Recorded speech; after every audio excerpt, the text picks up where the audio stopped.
It's from 2 rooms down. From 2 rooms down. It's 10:30 in the morning. I got an Irish coffee. Garrett Gray, 2 rooms down. That's our duo name. You know? 2 rooms down. Yeah, we do all 3 doors down covers. And country. And country, 2 rooms down. It's 3 doors down, sung in a southern accent. If we're gonna slang like that, we're definitely gonna be doing that. Yeah. Okay. That mic feel good for you? Yeah, that mic feels real good. All right, cool. I'll be leaning in and out. So this is Garrett Gray from Cam and his damn jam band. Aloha. They kick ass, man, and he's like the composer of the group. The bassist, and he's a humble man too. He's when you see him in the rehearsal space, he's directing, he's pushing the variables of the tune in the way in which it should go, and great bassist, jam bassist, and my friend Garrett Gray lives right down the hall, just 2 doors down. What an introduction! That's the best introduction I've ever had. Really? Yeah. Well, thank you, man. It wasn't much, you know. It's a lot. Most of the time, they're like, "This is the bass guy." Does it mean a lot? It means a lot. It means a lot. It means a lot because you do get to see the inside, like, I guess, scoop on whether it's with CDJB or with DYT, the whole composition side and rehearsal. I really enjoy that side. It's weird. I was talking to a friend of mine, Preston, and he was like, I feel like you can like see the entirety of a song. You're like, yeah, after this second verse you say this word, and then there are these 3 random hits. It's like, we need to hit those hits. Yes. It's like, how'd you know that? It's like, I just know the song. You dive in, and once you spend that much time with a song, you know the song. Yeah, dude. And like you're good at, like, you really are good at directing. You're good at directing where the song needs to be and where it needs to go. When I see you guys doing rehearsal, it's like you are the composer and everyone else is like pitching in a little bit, but they're all doing what you're saying too. They're all on board, you know. And it's fun to watch you guys do that because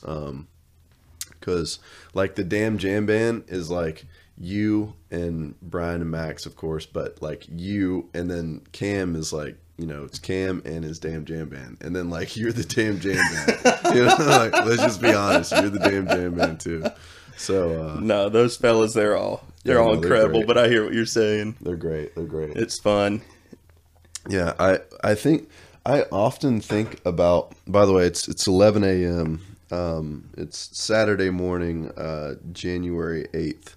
And 2 days before, you know, either Christmas Day or, you know, the Day of the Dead, one of the two. And one of us is going to experience one of those days.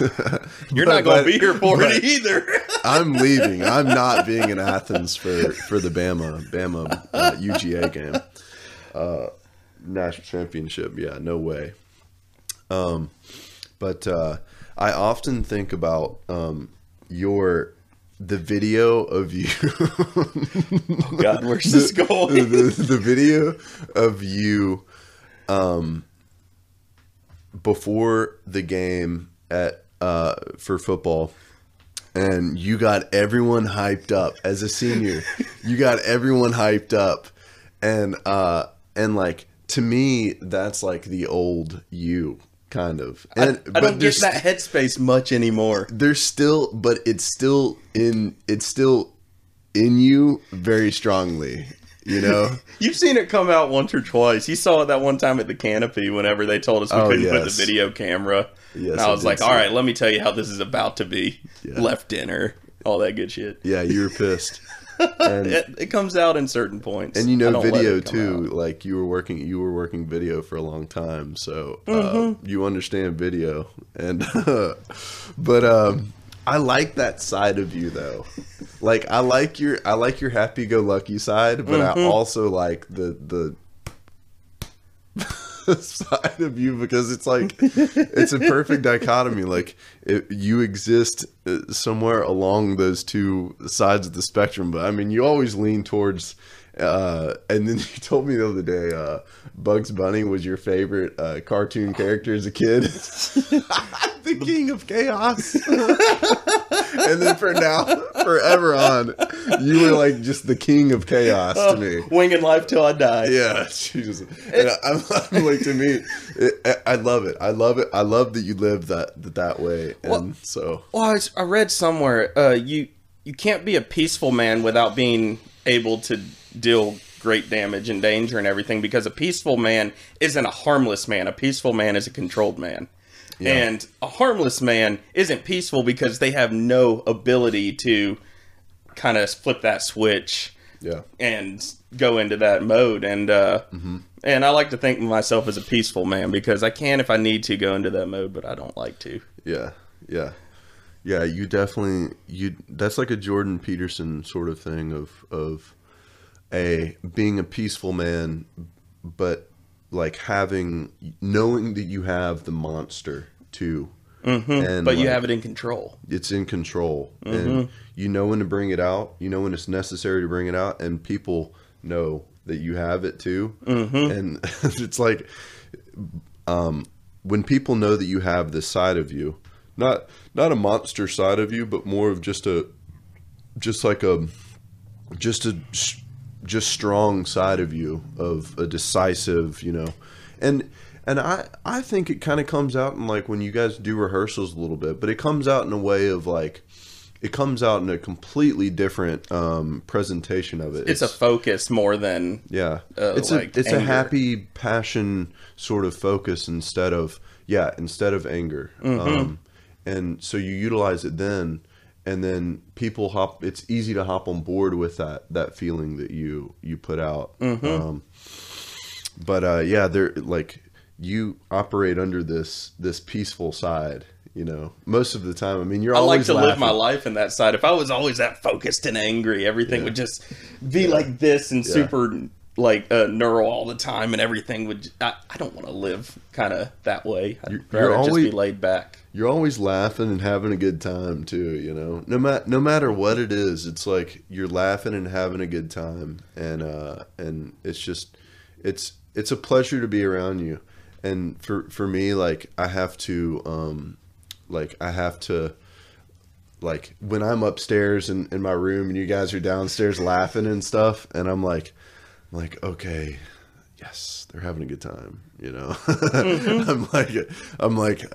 having a good time up here, and like this is what I'm just you need that zone, I need that. I feel like I need that more than most, but yeah, you laugh all the time and operate under that peaceful. Life's too just easily serious. Everything can be turned serious. So if I can live and like kind of push my mind to just happiness and laughter and all, then I will have serious, and it'll be just unprompted seriousness, because that's how life is. So a prompted piece of happiness just kind of, I don't know, sparks joy in the air. A prompted piece of happiness. Interesting. Prompted piece of happiness. It's like, because like, it almost starts like every morning, it starts every morning, like whatever your first thoughts are, you operate on that train kind of until I'm gonna be conscious and choose to go this direction. We're gonna go the other way. Oh no! And then it's easier to go the other way when you begin to feel that, Dude, it's how we wrote one of our latest songs, the Weird song. Weird. So Cam came up with this bass line that's groovy, and he was like, all right, let's write a song. We hadn't wrote a song in a minute. It's been a lot of him like solo writing, bringing it to the band, and just kind of rehearsal and getting Jet Black Moon out and everything. He was like, we hadn't written in a while together. I was like, all right, let's write. And he goes, okay, we have this riff. I have no clue what to write about. When you wake up every morning, how do you feel? I went, weird? Like, might need some nicotine, Might need to get a little stoned. I don't know if I need coffee. I do need coffee. Like my head is just whacked out until I have like a cup of coffee in the morning. It's that prompted happiness is not coming out of me right when I wake up. And I was just like, it's just this floodedness of like this day could go anywhere. And the train, like you were saying, it's not on the tracks. It could go one of 8 directions. Yeah. And you're trying to pull yourself one of those directions and collect yourself. I was like, I wake up feeling weird. Yeah. And that's where the whole song came from. Man, it's interesting, like, when you wake up, I was taking a nap yesterday, and there was this piece of me that was, like, and it happens in the morning, too, but, like, normally, like, when I'm waking up in the morning, I'm thinking about the things I have to do all day, sort of thing, and, you know, like, generally I don't want to do that first thing in the morning. So like, you know, I'm coming downstairs and like journaling for like an hour or something like that, especially if I'm like feeling like something's going on inside myself. I'm journaling and figuring out what that is. But like, when I was going to take a nap yesterday, there was this really weird sort of like real world kind of thing going on, and then another real world kind of thing going on. And like my mind was wanting to go to one of those things, but there was this weird like sort of like valley that was pulling me to go that way. Like, and it's completely unexplainable for me to try and explain the shit to you. It's stupid ass dream shit. Oh, I get it. But like, there was this like pull towards, and it was comforting to be just taken to this place that it's not like a location or even an idea, or just, you know, it just was sort of like a color, and like a kind of a dark purple kind of color, and just like ease, and just feeling of whatever it was, man. It just, it's completely unexplainable, but like, your mind operates in that way all the time, right? Like it's constantly just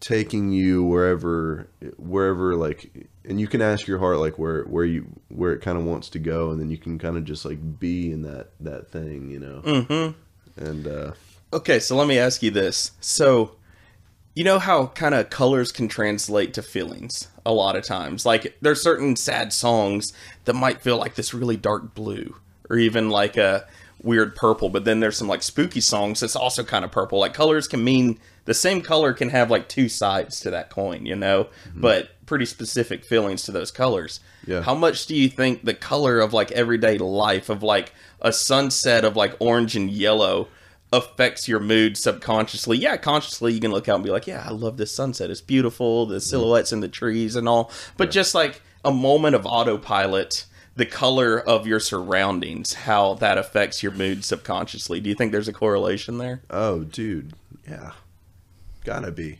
I mean, like the way that music affects people, the way that like television affects people, the way that books affects people, like any sort of type of input is gonna affect you. Like any type of input, visually, auditorily, you know, feeling wise, you know, taste wise, smell, any type of input is going to affect you subconsciously or consciously, however you want to try and do it. And like when you're seeing a sunset, I mean, it's like the brain is wired to basically say, hey, it's time to wind down, you know. And then that's the feeling of a sunset. Very true. Hey, it's time to wind down. That's like one side of a coin. Because think about how much like red can also mean power or anger, or just this like really extreme thought of emotion, you know. But it can also be used to wind down. Yeah, and in its setting. And it's also not just red, right? Ever, right? Know? There's also orange. It's a combination, and there's blue too, and there's it's always a combination. When the sky turns my favorite color, that periwinkle, when the sunset meets like the blue on the other side, and it just turns that like purple. It's what our band poster behind you on that wall from tour this last spring. That color just it's the most calming. Marco hit perfect on that color. Marco nailed that. Shout out to fucking Marco. Yeah, Marco nailed that shit. Unbelievable job with that poster. Yeah, incredible work. Yeah. Yeah, man. Yeah, like there's like this level of, you know, should you put value in sunsets of like spending time, you know, paying attention to them, and then you know, do you really, and then like my mind goes to like, do you really want to wind down, you know, because like sometimes for us it's like musician time, it's time to wind up because this is when the party starts, you know. This is always when like everything starts to get cranked up, and we like go to work kind of thing, and it's you know, but I think it's more of like, it's not time to like wind down, but it's like the day is done, you know. It's like you know how like certain activities, like you go hike and you sit on a mountain, it's a refresh button, kind of reset button for a period of your life where you can sit and think. It's like a daily mini reset button. All right, breath, you're there. It's exactly time to move to the night. Whether it is winding down, whether it is winding up, getting ready to play, because hell, we're downtown till 2 or 3 a.m. sometimes playing. So it just it's a mini reset button, just like sunrise is the same thing. It's like you get 2 a day of just like, all right, here's a shift. Dude, it is a reset button. Like I'm thinking like Nintendo. It's like, you know, you're playing Smash Bros, and it's like, all right, let's back off for a sec. Yeah, it is. And sunrises are that way too.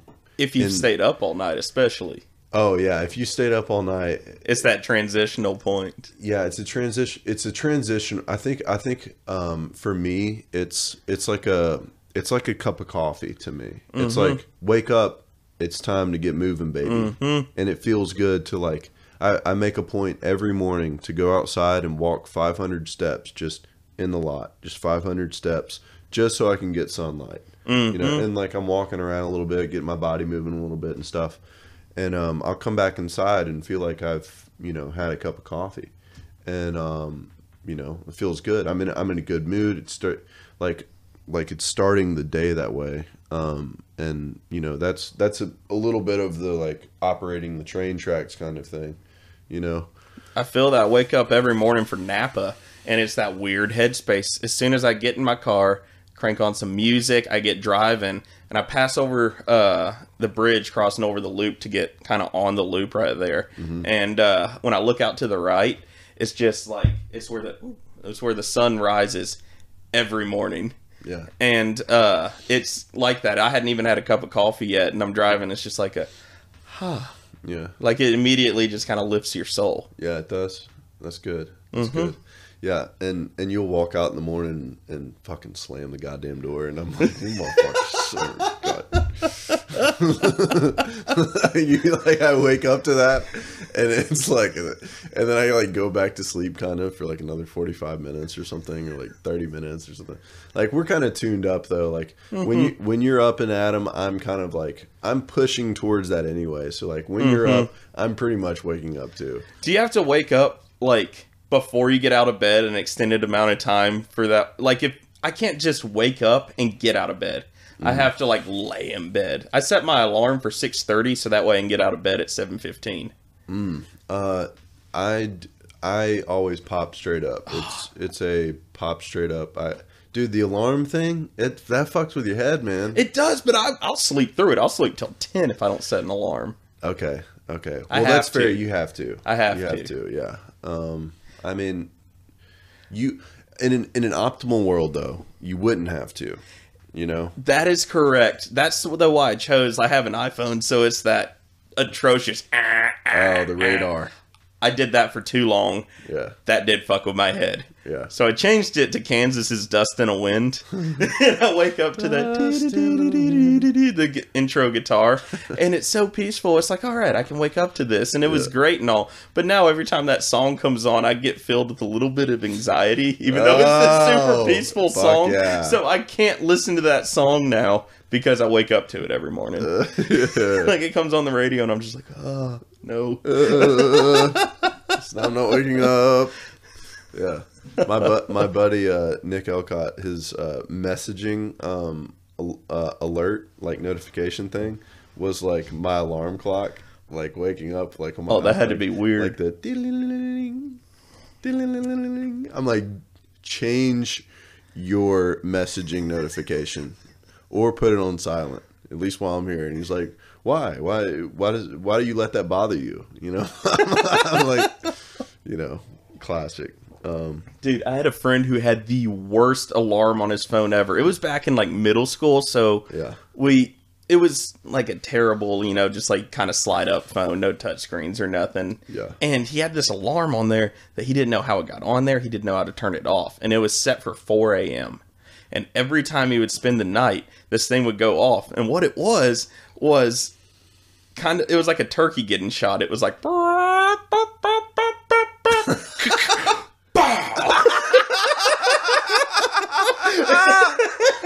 my god! And every time he would spend the night at 4 a.m., you would just wake up to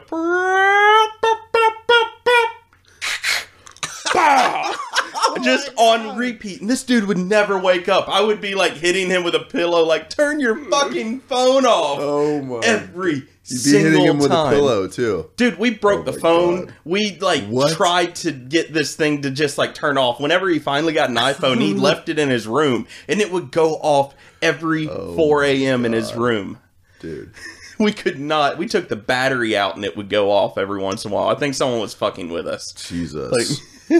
Jesus. That's so funny, man. I'm curious though, like with your, I'm curious with the, like you set your alarm at 6:15, right? Yeah. And then do you wake up at 6:15? No, so like I set my alarm for 6:30, and like the best sleep you can ever get is getting woke up and going back to sleep for like 45 minutes to an hour before you need to get up. That is not the best sleep. To me, like, it is the best. Like, you're kind of half awake, but you don't want to get out of bed and you don't have to. I agree with you. Getting the alarm and waking up to the alarm and then like, oh yeah, I've got 45 more minutes. Right. You know, or an hour and 15 more. And then you fall back asleep. It feels great falling back asleep. Yes. Knowing that you have time. Your brain doesn't like that though. Yeah. My brain can go fuck itself. See, this is like the placebo thing. Is like you can just tell yourself that, like, you know. But if it's like there's also this level of like, do you want to put energy into that, or, you know? But I mean, if that works for you, it works for you. Dude, I discovered why I have to do that, though, literally over Christmas staying at my parents' house. Because my sister has to do the same thing. And I was like, that's kind of weird. Why do we both have to do that?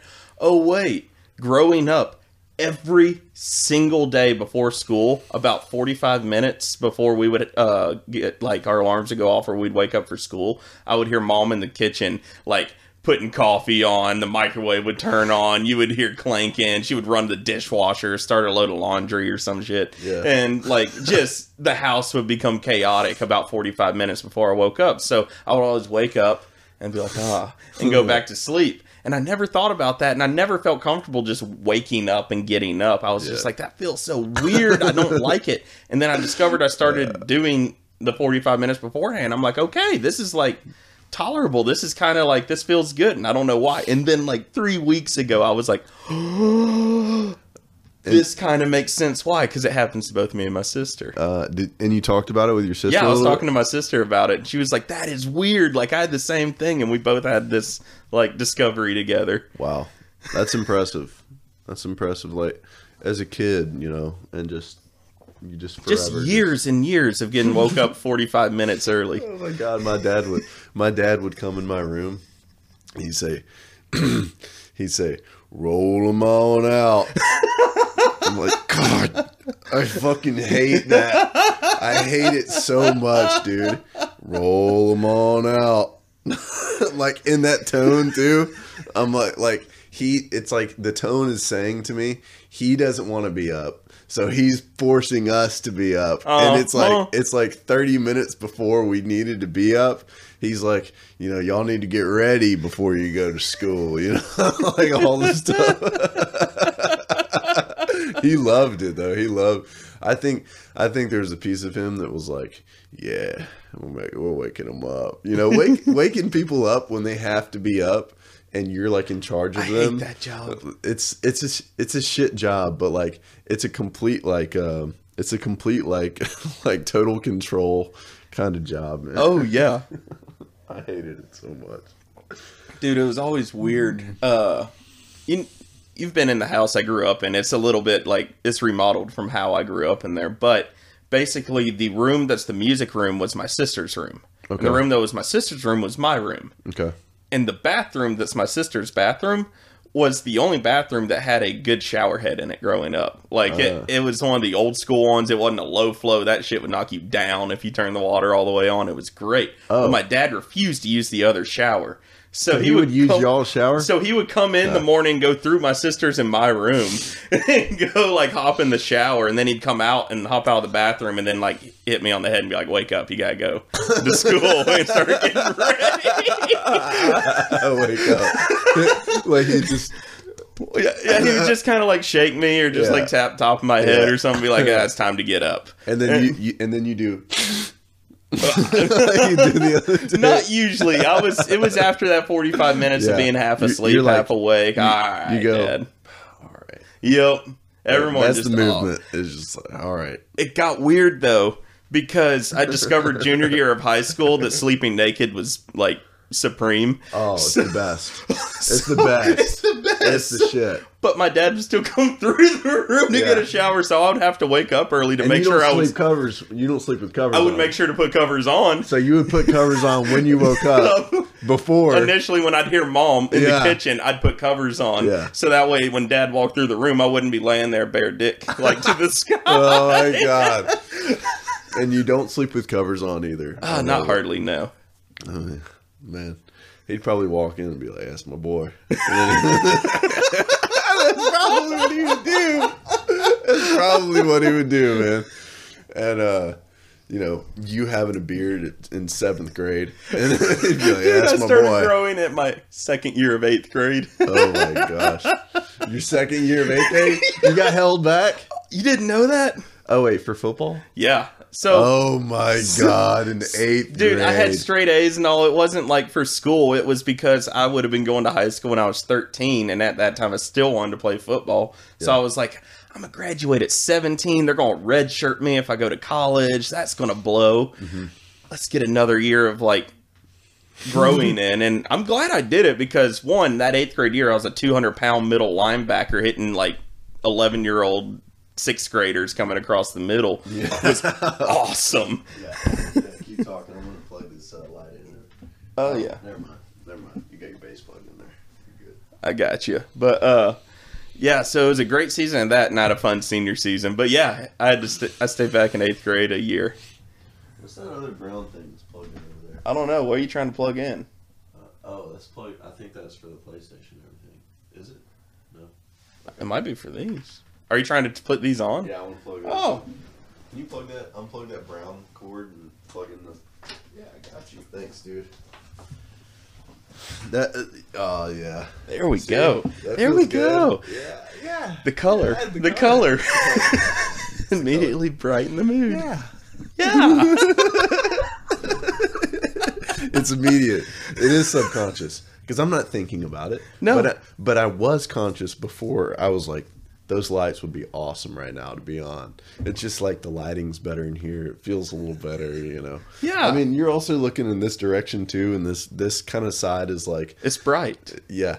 Yeah, this side's bright too, and you get the whole like tapestry thing, and like you get all the stuff that's over there. You're staring at two bluish gray walls. Well, I get to like look up and glance and like see books I like to read. You know, I'm like, oh, yeah, I like Tribe of Mentors. You know, Already Free, the music lesson. I liked those. You know. By the way, the almanac of Naval Ravikant up there, that was a great read. It's more like there's a section on like happiness, and it's really good. I think you would like it. All the other stuff is like business and sort of stuff like that. Do you have Victor Wooten's book up here? Mm-hmm. Yeah, it's the music lesson. How you liking that one? I never finished it, to be honest. No. I was like, hey, this guy. It was like the guy is too eccentric. It's like teaching me. It sort of was like a high level sort of. I wanted like more. I wanted to learn how to use theory in an intuitive way, via spiritual sort of awakening. And it's kind of the opposite. It's kind was of it like super technical? No, it wasn't technical at all. It was very like teaching you all the different pieces of music in a spiritual way, kind of. Gotcha. Which is nice, but it's not what I was looking for. You know, I was looking for like I was looking to like get a like thing I could practice, kind of thing, from the spiritual side of how to practice it, kind of thing. That's why though my ultimate goal with the bass is to get over to Victor Wooten's bass camp. Yeah, like I want to be able to be good enough to get that invitation one day to sit there and be able to ask those questions to him face to face. Hey, listen, the greatest bassist sitting on this planet right now, dude. Like Bella Fleck and the what are the Fleckstones? What is it? Bella Fleck. That sounds right. Bella Fleck and the so Fleckstones maybe, but yeah, his bass lines on all that all their music. They're gnarly. Incredible. They're gnarly. It's incredible, man.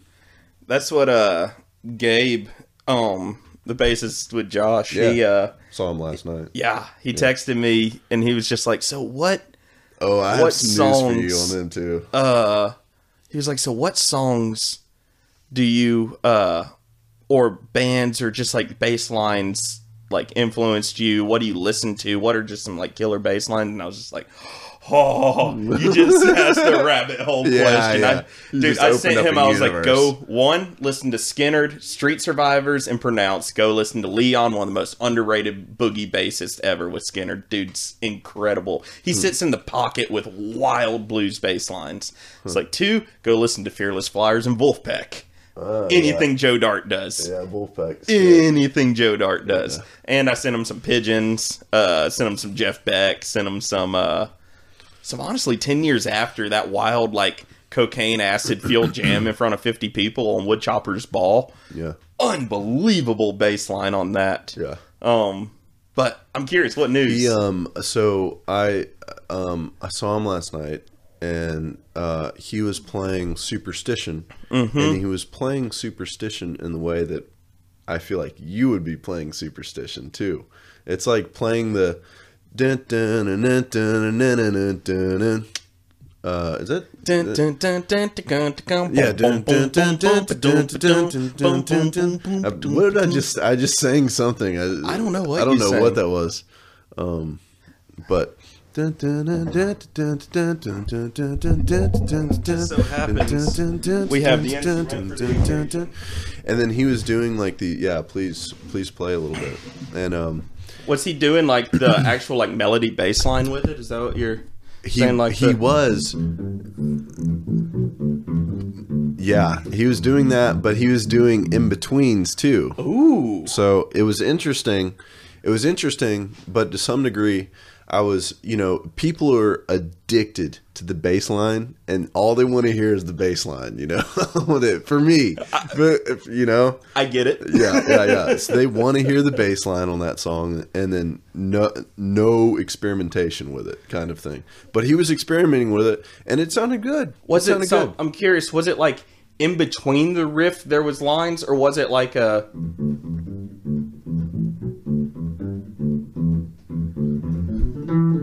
That. Yeah. Yeah. Like one riff, one experiment. One riff, one experiment. Pretty much. You know what's funny? I was actually talking to him the last time he came over and we were talking bass. I was teaching him the bass line for Now It's Time to Work It Out. Oh.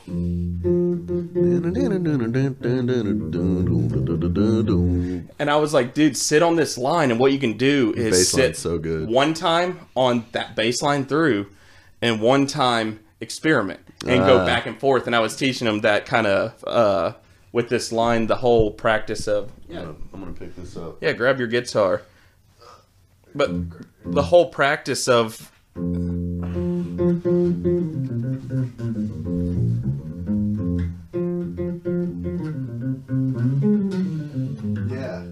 he was doing a lot of in-betweens like that.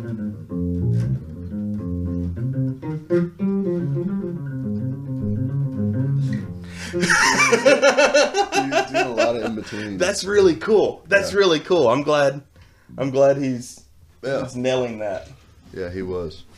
And he was hitting them too, man. They sounded good. Good. Yeah, they sounded I hate good. I missed it last night. I was beat all right. from our show the night before. Yeah. Well, getting home from the show the night before, waking up 3 hours later and going to Napa for 9 hours. Yeah. And Max, I remember Max saying, yeah, they didn't. He was like, I think they already started like 45 minutes ago. And I was like, mm-hmm. And I rolled up and they hadn't started yet. I thought it was at 8. I didn't realize they were going on at 9. It was at 8. But the doors were at 8. Ah, gotcha.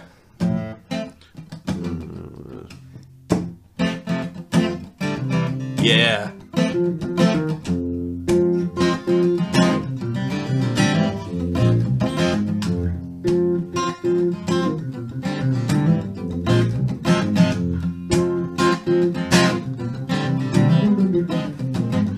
You said that you loved me, but I guess that was a lie. Thought I was the only one till I caught you with that guy. Keep telling me one thing, but the truth was in your eye. Playing angel for the world, but I see through your disguise.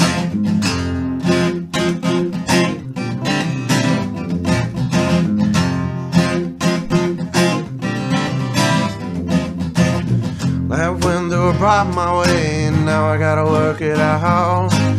Sanity slowly slipping away, and I know this without a doubt. Life went through a problem my way, and now I gotta work it out. Sanity running away, ain't gonna make it out now. Yeah.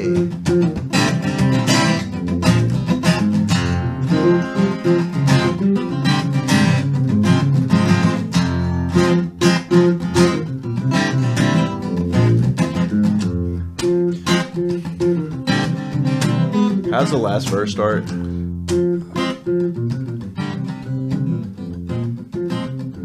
forget. We hadn't played this in so long. It's been so long.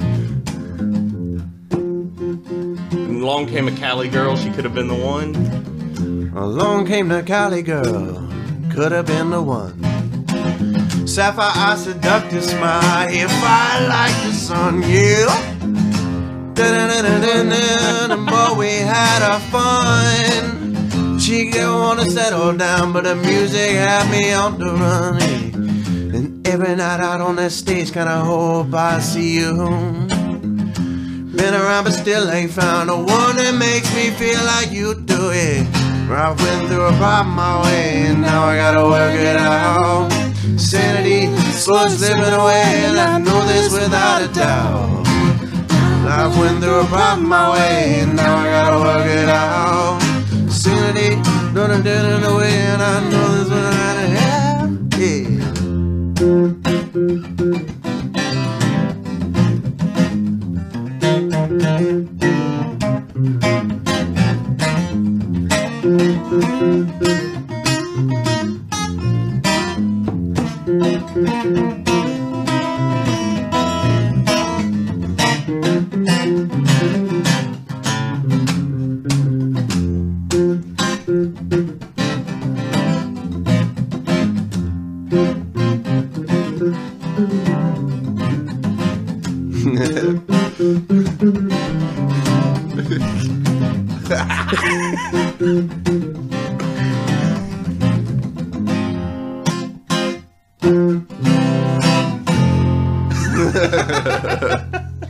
Oh, we hadn't played that one in a minute. Yeah, it's been forever.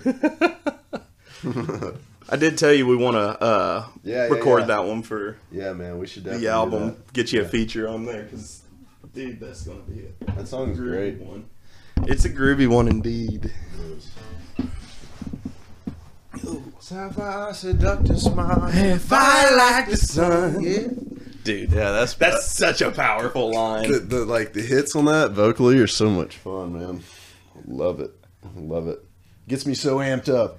It's funny too because the kind of, I guess, what would it be, the inspiration for that song with one of my past girlfriends on that third verse, because it was like, Brian first verse, your inspiration on the second verse, and my inspiration on the third verse, with kind of where we were sitting with these different relationships. The description looks nothing like the girl that I was dating at the time. But I love that description. Sapphire eyes, seductive smile, if I like the sun. I mean, that's like that would be like an optimal, I'm not like in your dreams you have dreams about, this woman of your dreams, and this sapphire seductive smile, man. Go to Ireland. Yeah. That's a hot lady. That is a hot lady. It's so cool. I love writing with you though, specifically because your vocal cadence, like I feel like I can write some decent words sometimes, but I have very basic cadences when it comes to sitting by myself inside of a song. Yeah. And your cadences remind me so much of Hiss Golden with it's just not straightforward, but it's so powerful because it's like unexpected, and then it's just this like wave of emotion. Yeah. If I like the sun. Man, I think I get a lot of that from like rap music. Like I can hear that. There's Mind Playing Tricks on Me. I think it's the Ghetto Boys, and man, that song is so good. Like the cadences, like Ice Cube cadences are amazing. Like Eminem cadences are amazing. Like that is so incredible to hear those guys. J. Cole is always one for me that kind of hits me with the Cole. cadences. J. Cole. That For Whom the Bell Tolls, dude. I don't know that song. Dude. But Dude. yeah. It starts that For Your Eyes Only album. Yeah. Unbelievable song. Man, I love singing that way because it really does feel like it's almost like playing the drums with my voice too, and figuring out how to use your voice as an instrument, not just a way to communicate a story. Yeah, is exactly so key. Yeah, it's like like so key. When I was first starting to write, it was like I was able to write in a place where I was completely in my own vacuum, and I was able to, miss stuff, but like I never even thought about the cadence ever. It was just sort of a natural kind of thing that kind of came, and but I appreciate that, man. Yeah, absolutely. But I love it. I love cadences. I love vocals. Eminem, huge inspiration. You're like Bob Dylan if he was a rap fan. Bob Dylan. Imagine him imagine him with a good cadence with his voice, and he had a good voice in his own way. But that would be crazy, Bob Dylan with cadence. Because I feel like it would be quite easy. Like, I don't say this with any disrespect because he's one of my favorite artists. Yeah. But John Craigie has a very kind of almost simple way of singing his songs. Everything just kind of feels like really traditional folk music and all. Wonderful storyteller. One of the funniest dudes. He'll make you laugh and cry in the same song. Fantastic at that. But it's all about the story, less about the rhythmic kind of cadence of the vocals and everything, and using that as an instrument. It's a story over top of a tune on the guitar with a harmonica every once in a while, you know? Yeah. And I feel like there's a difference between that storytelling mindset and very much a, you can still tell a story, but that vocal focus. Mm-hmm. And yeah. I just appreciate your vocal focus. Yeah. Thank you, man. Yeah. Thank you.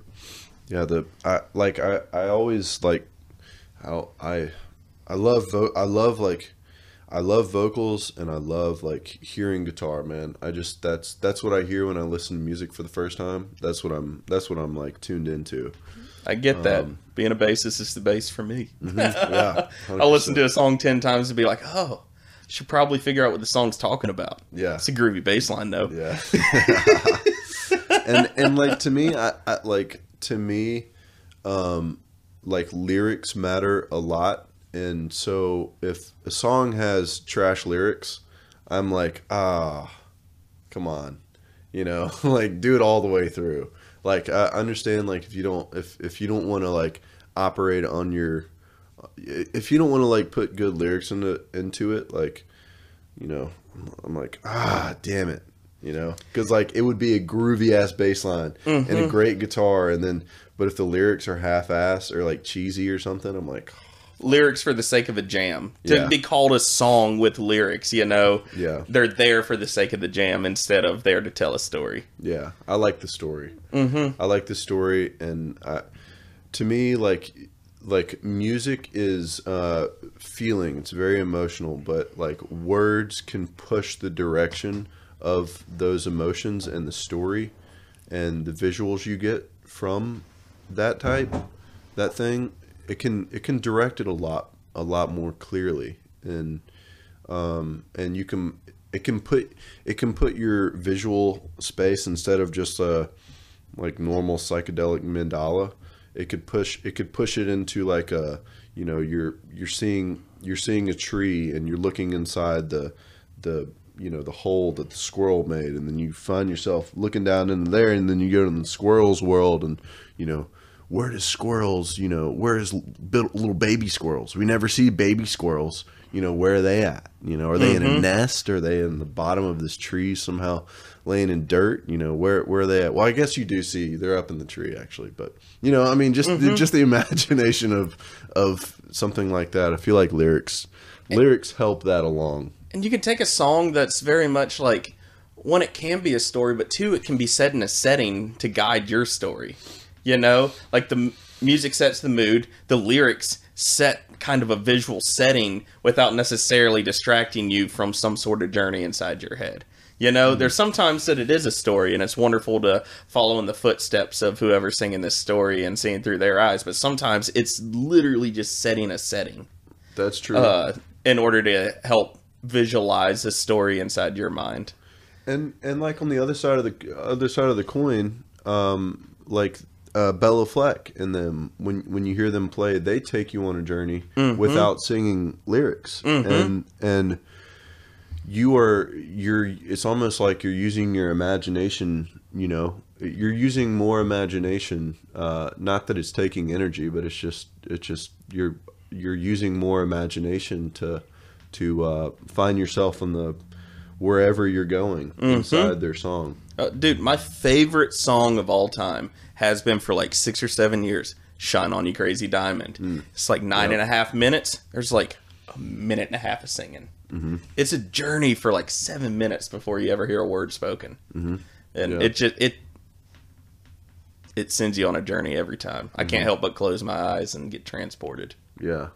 And like that's a beauty of like continuing to learn theory throughout time with music, is that you now have the vocabulary to write the story you want to write via tones and you know, pitch and everything else you want to use. It's a blessing and a curse when it comes to listening to music, though, because like if you're listening to it with the theory in mind, but if you listen to it and you're like, You're just wanting to get transported, but you're like, oh, that's a cool 3 to 4, and you're in a minor G. Yeah. And you think about theory way more than I do. oh, dude, I can't help but think about theory when I listen to anything. Yeah. Oh, really? That's one reason I really enjoy finding a song that makes me forget about music theory. You know, like if I can get so invested into a song, whereas I can get just kind of have that release. Yeah. Those are special songs. That's why one reason I love Shine On You Crazy Diamond. I've already dissected that one enough that I can go back to just getting transported on that one. But okay, that's cool. It's a rare occasion because I'll sit and be like, okay, this is it's in blues. Okay, 1-4-5. You know, okay, this is a typical. Like I was saying on the radio when I was listening, I pushed through and like 5 of the 6 songs on the pop station were 5-2-3-1 jams. That was the first thing that popped in my head. It wasn't like, oh, where does this song take me? It was like, 5-2-3-1. It's another one of those. Yeah. And there is a big thing to that in that when you are, because when I'm listening to like live music, I'm thinking about like even last night, you know, like, oh, that was a missed note. Oh, that was a missed note. Like if I tune into something like that, but when I'm conscious about it, I'm like, oh, don't do that. You know, stay out of that. Don't you know, don't do that, because like, and it's hard not to, because we do it with our own music. We dissect our own music in that way. And it's hard not to, and I kind of enjoy that process. Yeah, it's kind of fun. Yeah, it's kind of fun, and but at the same time, you want to enjoy the experience and just the overall everything. Yeah, the overall everything, and not be in the same mindset that you operate under when you're analyzing your own music. Like when you're hearing a really good, you know, when you hear a really good, you know, band play. You want to be in their world. That's why we're there for that experience. Exactly. We're not there to analyze their playing in our own you know. I know they're good. That's why I'm there. We're not there to and we're not there to like think about, you know, what they're doing in our own way, our own like self-righteous. I know what's going on here, you know. And I'm a fool to this all of the time. And like last night, you know, there's many examples of me of hearing, you know, hearing something and like, oh, I wish they would turn that up a little more. I wish, you know, that was a little more back. He needs to play more. That I would have gone into that, you know, like piano solo. Come on, she's awesome. You know, like her funk piano playing was amazing. This is what I'd have done here. No, this is their this is their project. This is their creativeness that they're trying to express to the world. And that was one thing that and that's just taste, though. Oh, it is. It's taste. And then when you find a thing where you're not analyzing it, it's like, that's my music. That's the type of music that I like. You know? And it's something that you opened my eyes to like a year and a half ago when you first moved in with me.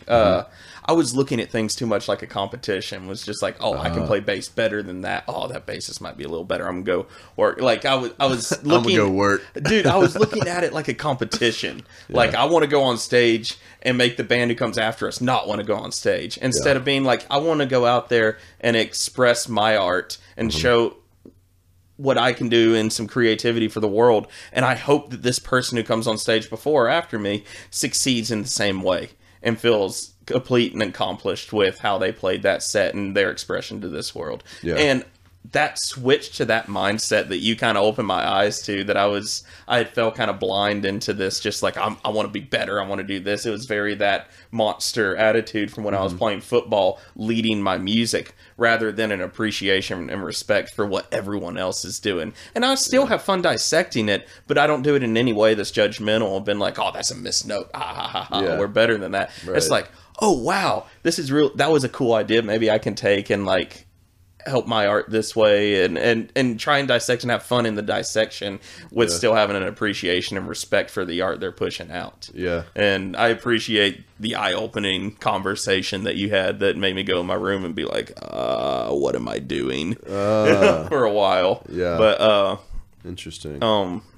Yeah, it's really cool. But that, looking at music is the same thing that my pop told me whenever I started in the video production company with him. He was like, before you start this with me, just know you'll never watch movies the same way again. And I was like, you sure? He was like, I'm not saying whether it's for the better or for the worse, but you'll never be able to watch a movie without knowing the smoke and mirrors that's behind it. Yeah. And I was like, all right, we'll see. And now it's special to find a movie where I'm like sucked in and invested, and I'm not thinking about how they got this shot. I'm thinking about the story. Oh crap, what's going to happen next? You know? And then there's like 9 out of the 10 movies I'm watching, I'm like, that was a bad effect. Oh, the CGI was kind of lacking there. But then you watch something like Tenet, and I'm sucked in. You know? Like, how many times have you seen Tenet? Like 5 or 6 times. Yeah, I've seen it once. I need to watch it again. You do need to watch it again. But yeah, that's the thing with music and video. It's the same way with music. Is the smoke and mirrors behind it, so it's really special when you can find something that doesn't bring that to the forefront of knowing the smoke and mirrors, just finding enjoyment in the story. Dude, there's like that thing is like with like software with me is like, why did they name that column that? It's like that kind of, but it's like to some degree it's kind of helpful because it's not like really entertaining to do that sort of thing. It's never a bad thing to know the smoke and mirrors. It's just a change of perspective. I'm curious about I remember like the competition. Like I remember talking about that, but I'm curious what like. Is it just an appreciation for the other artwork that's coming out kind of thing / like appreciation for your own artwork? Is that sort of like the mindset now versus the competition kind of thing? Like what took the competition's place? Oh, exactly that. Okay. It was, someone is, it's the understanding of everyone's living as unique and special of a life as you're living. Inside of your mind, you have the most unique, incredible perspective everyone of your life. Exactly. And everyone is living that unique experience at the same time. It's the same thing with music. I'm putting that much effort. I have this unique kind of experience and look at music, but that's mine. You know what I'm saying? Yep. Every single person on this planet has that exact same thing, and every single person who's inside of music is trying to express that in their way. And I can appreciate that perspective because all music is from a different person is a different perspective of a story or this art and everything. And so true. Finding that respect and finding that kind of just letting go of it's okay if they're better. It's okay if they're not as good. That's my judgment scale and an opinion anyways. Yeah. So it doesn't matter. And that's just something I'm like laying on my conscience that doesn't need to be there anyway. And so it's moved into that realm of just like, this is respecting how cool it is to listen to someone try and express something creatively in their own unique way. Yeah. And then as you get a band, that's what's so cool about it. It's 4, 5, 6 people all expressing their unique ideas at the same time, pushing this thing forward. You know that contribution you get with a group of guys or a group of girls that you can really connect with and have you can bond with musically and everything. It's a special connection. I don't know where I'm going with that, but it's special. Just like I feel like you're moving just towards like just freedom of creativity and expression, and like having a good time with people that are doing that, inside your world and inside everyone else's world, but like having close friends because they can freely express themselves inside whatever they're doing. It's why some of the most special things ever to me isn't necessarily, I love the live shows. I love rehearsals. I love structured things. But getting together and just having complete improv sessions. Yeah. That is like the pinnacle of music to me, whether it's with me and you jamming as 2 people or whether it's the gazebo jams at Avalon with 10 of us, sitting in a circle with drum sets and guitars and flutes and accordions and who knows what's going to drop in right there. Yep. But the jams are just otherworldly. Yeah, it's on the idea of like freely expressing yourself and like your perspective. Like everyone thinks they're the most interesting person in the universe, and everyone. Well, kind of. You know, I get what you're saying. Like you're up there. If you had a top 5 list, you're on your own top 5. Right. Everyone thinks they're the shit, kind of thing. You know, at least the people that are aware that that's going on inside the ego mind. That's what's going on. But I was watching this band play last night, and I forget their name, but they were the middle set, and they played like. I was telling you earlier, like hard country, hard like rock country, and like had like a lot of sort of metal influence, and they're really good. And the lead singer had this sort of like I can only imagine what it must be like to play that type music and what's in your head most of the time, because like. I mean, it can't always be in your head, that type of music, but you know, like he can't always be in anger and fear and sort of, you know, whatever the metal sort of is translating, you know, whatever type of music that's translating. But yeah, I mean, I guess that's me being a bit of an empath and trying to, you know. But he was having a great time after too. You know, I was talking with him after outside, and he was a really nice guy. So, you know, at the end of the day, if he's a nice person, then that's it. And other people are having a good time listening to his music. I was having a good time listening to his music. Like, I've got this part of me that's rage inside, you know. So when they play that music, you can release I'll be in that rage. I'll just be angry and, you know, just you know, kind of thing. Everyone's angry together. Yeah. And now everyone's with me too, you know? Yeah. And I feel like that's what music is too. And I'm curious what your thoughts are on like the, this perspective of everyone. Do you think that everyone, like, do you think that most people believe that they're the coolest person in the universe?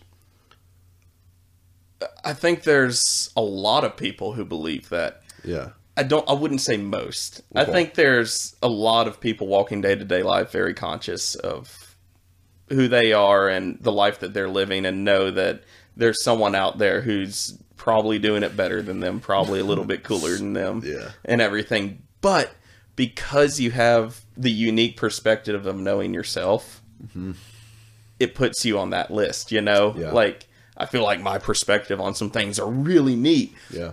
The other 7 billion people in this world may not care.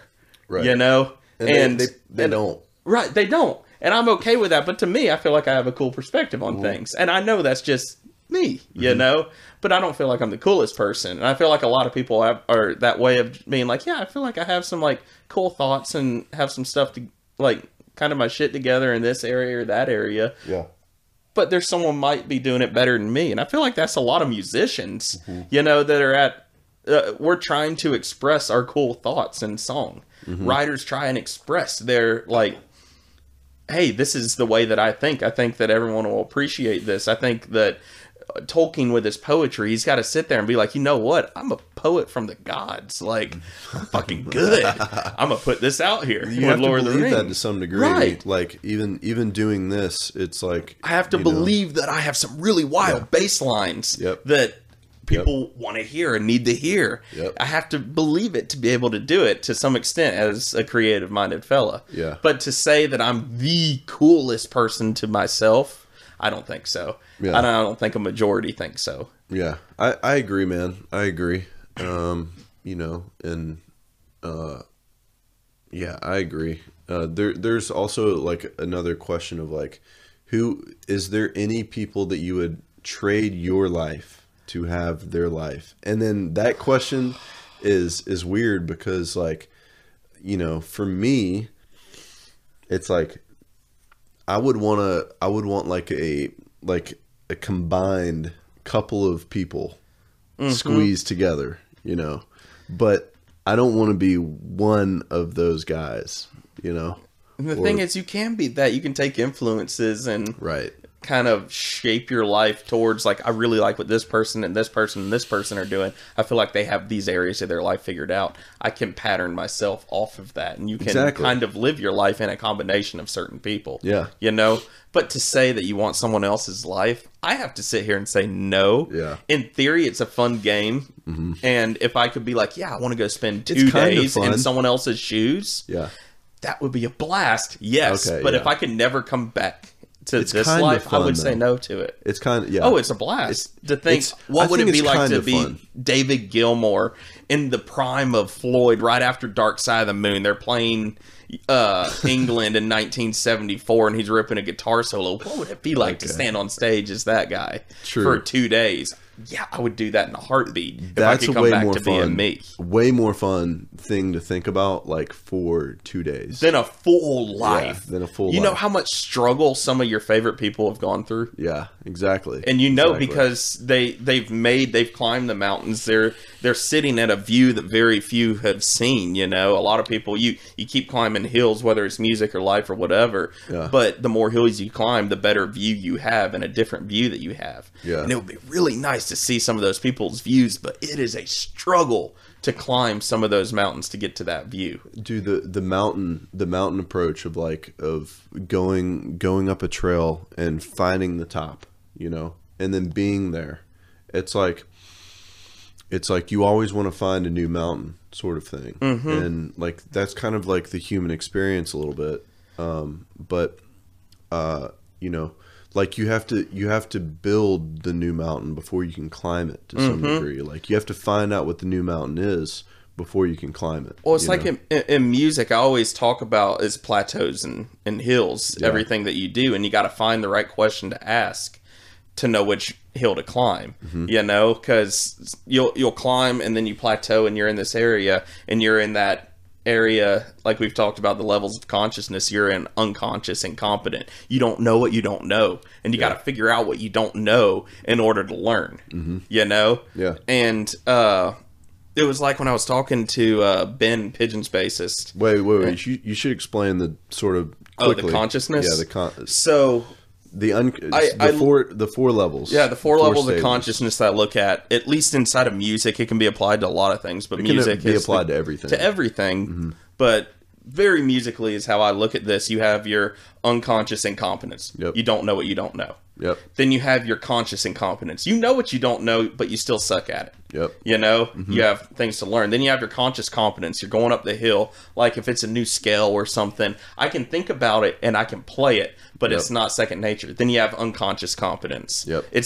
It's like the backside of your hand. Like I can play an A minor scale and not think about it. You're not thinking, you're thinking kind of about what you're saying, but you're mostly not really. Exactly. Because we understand this sort of exactly.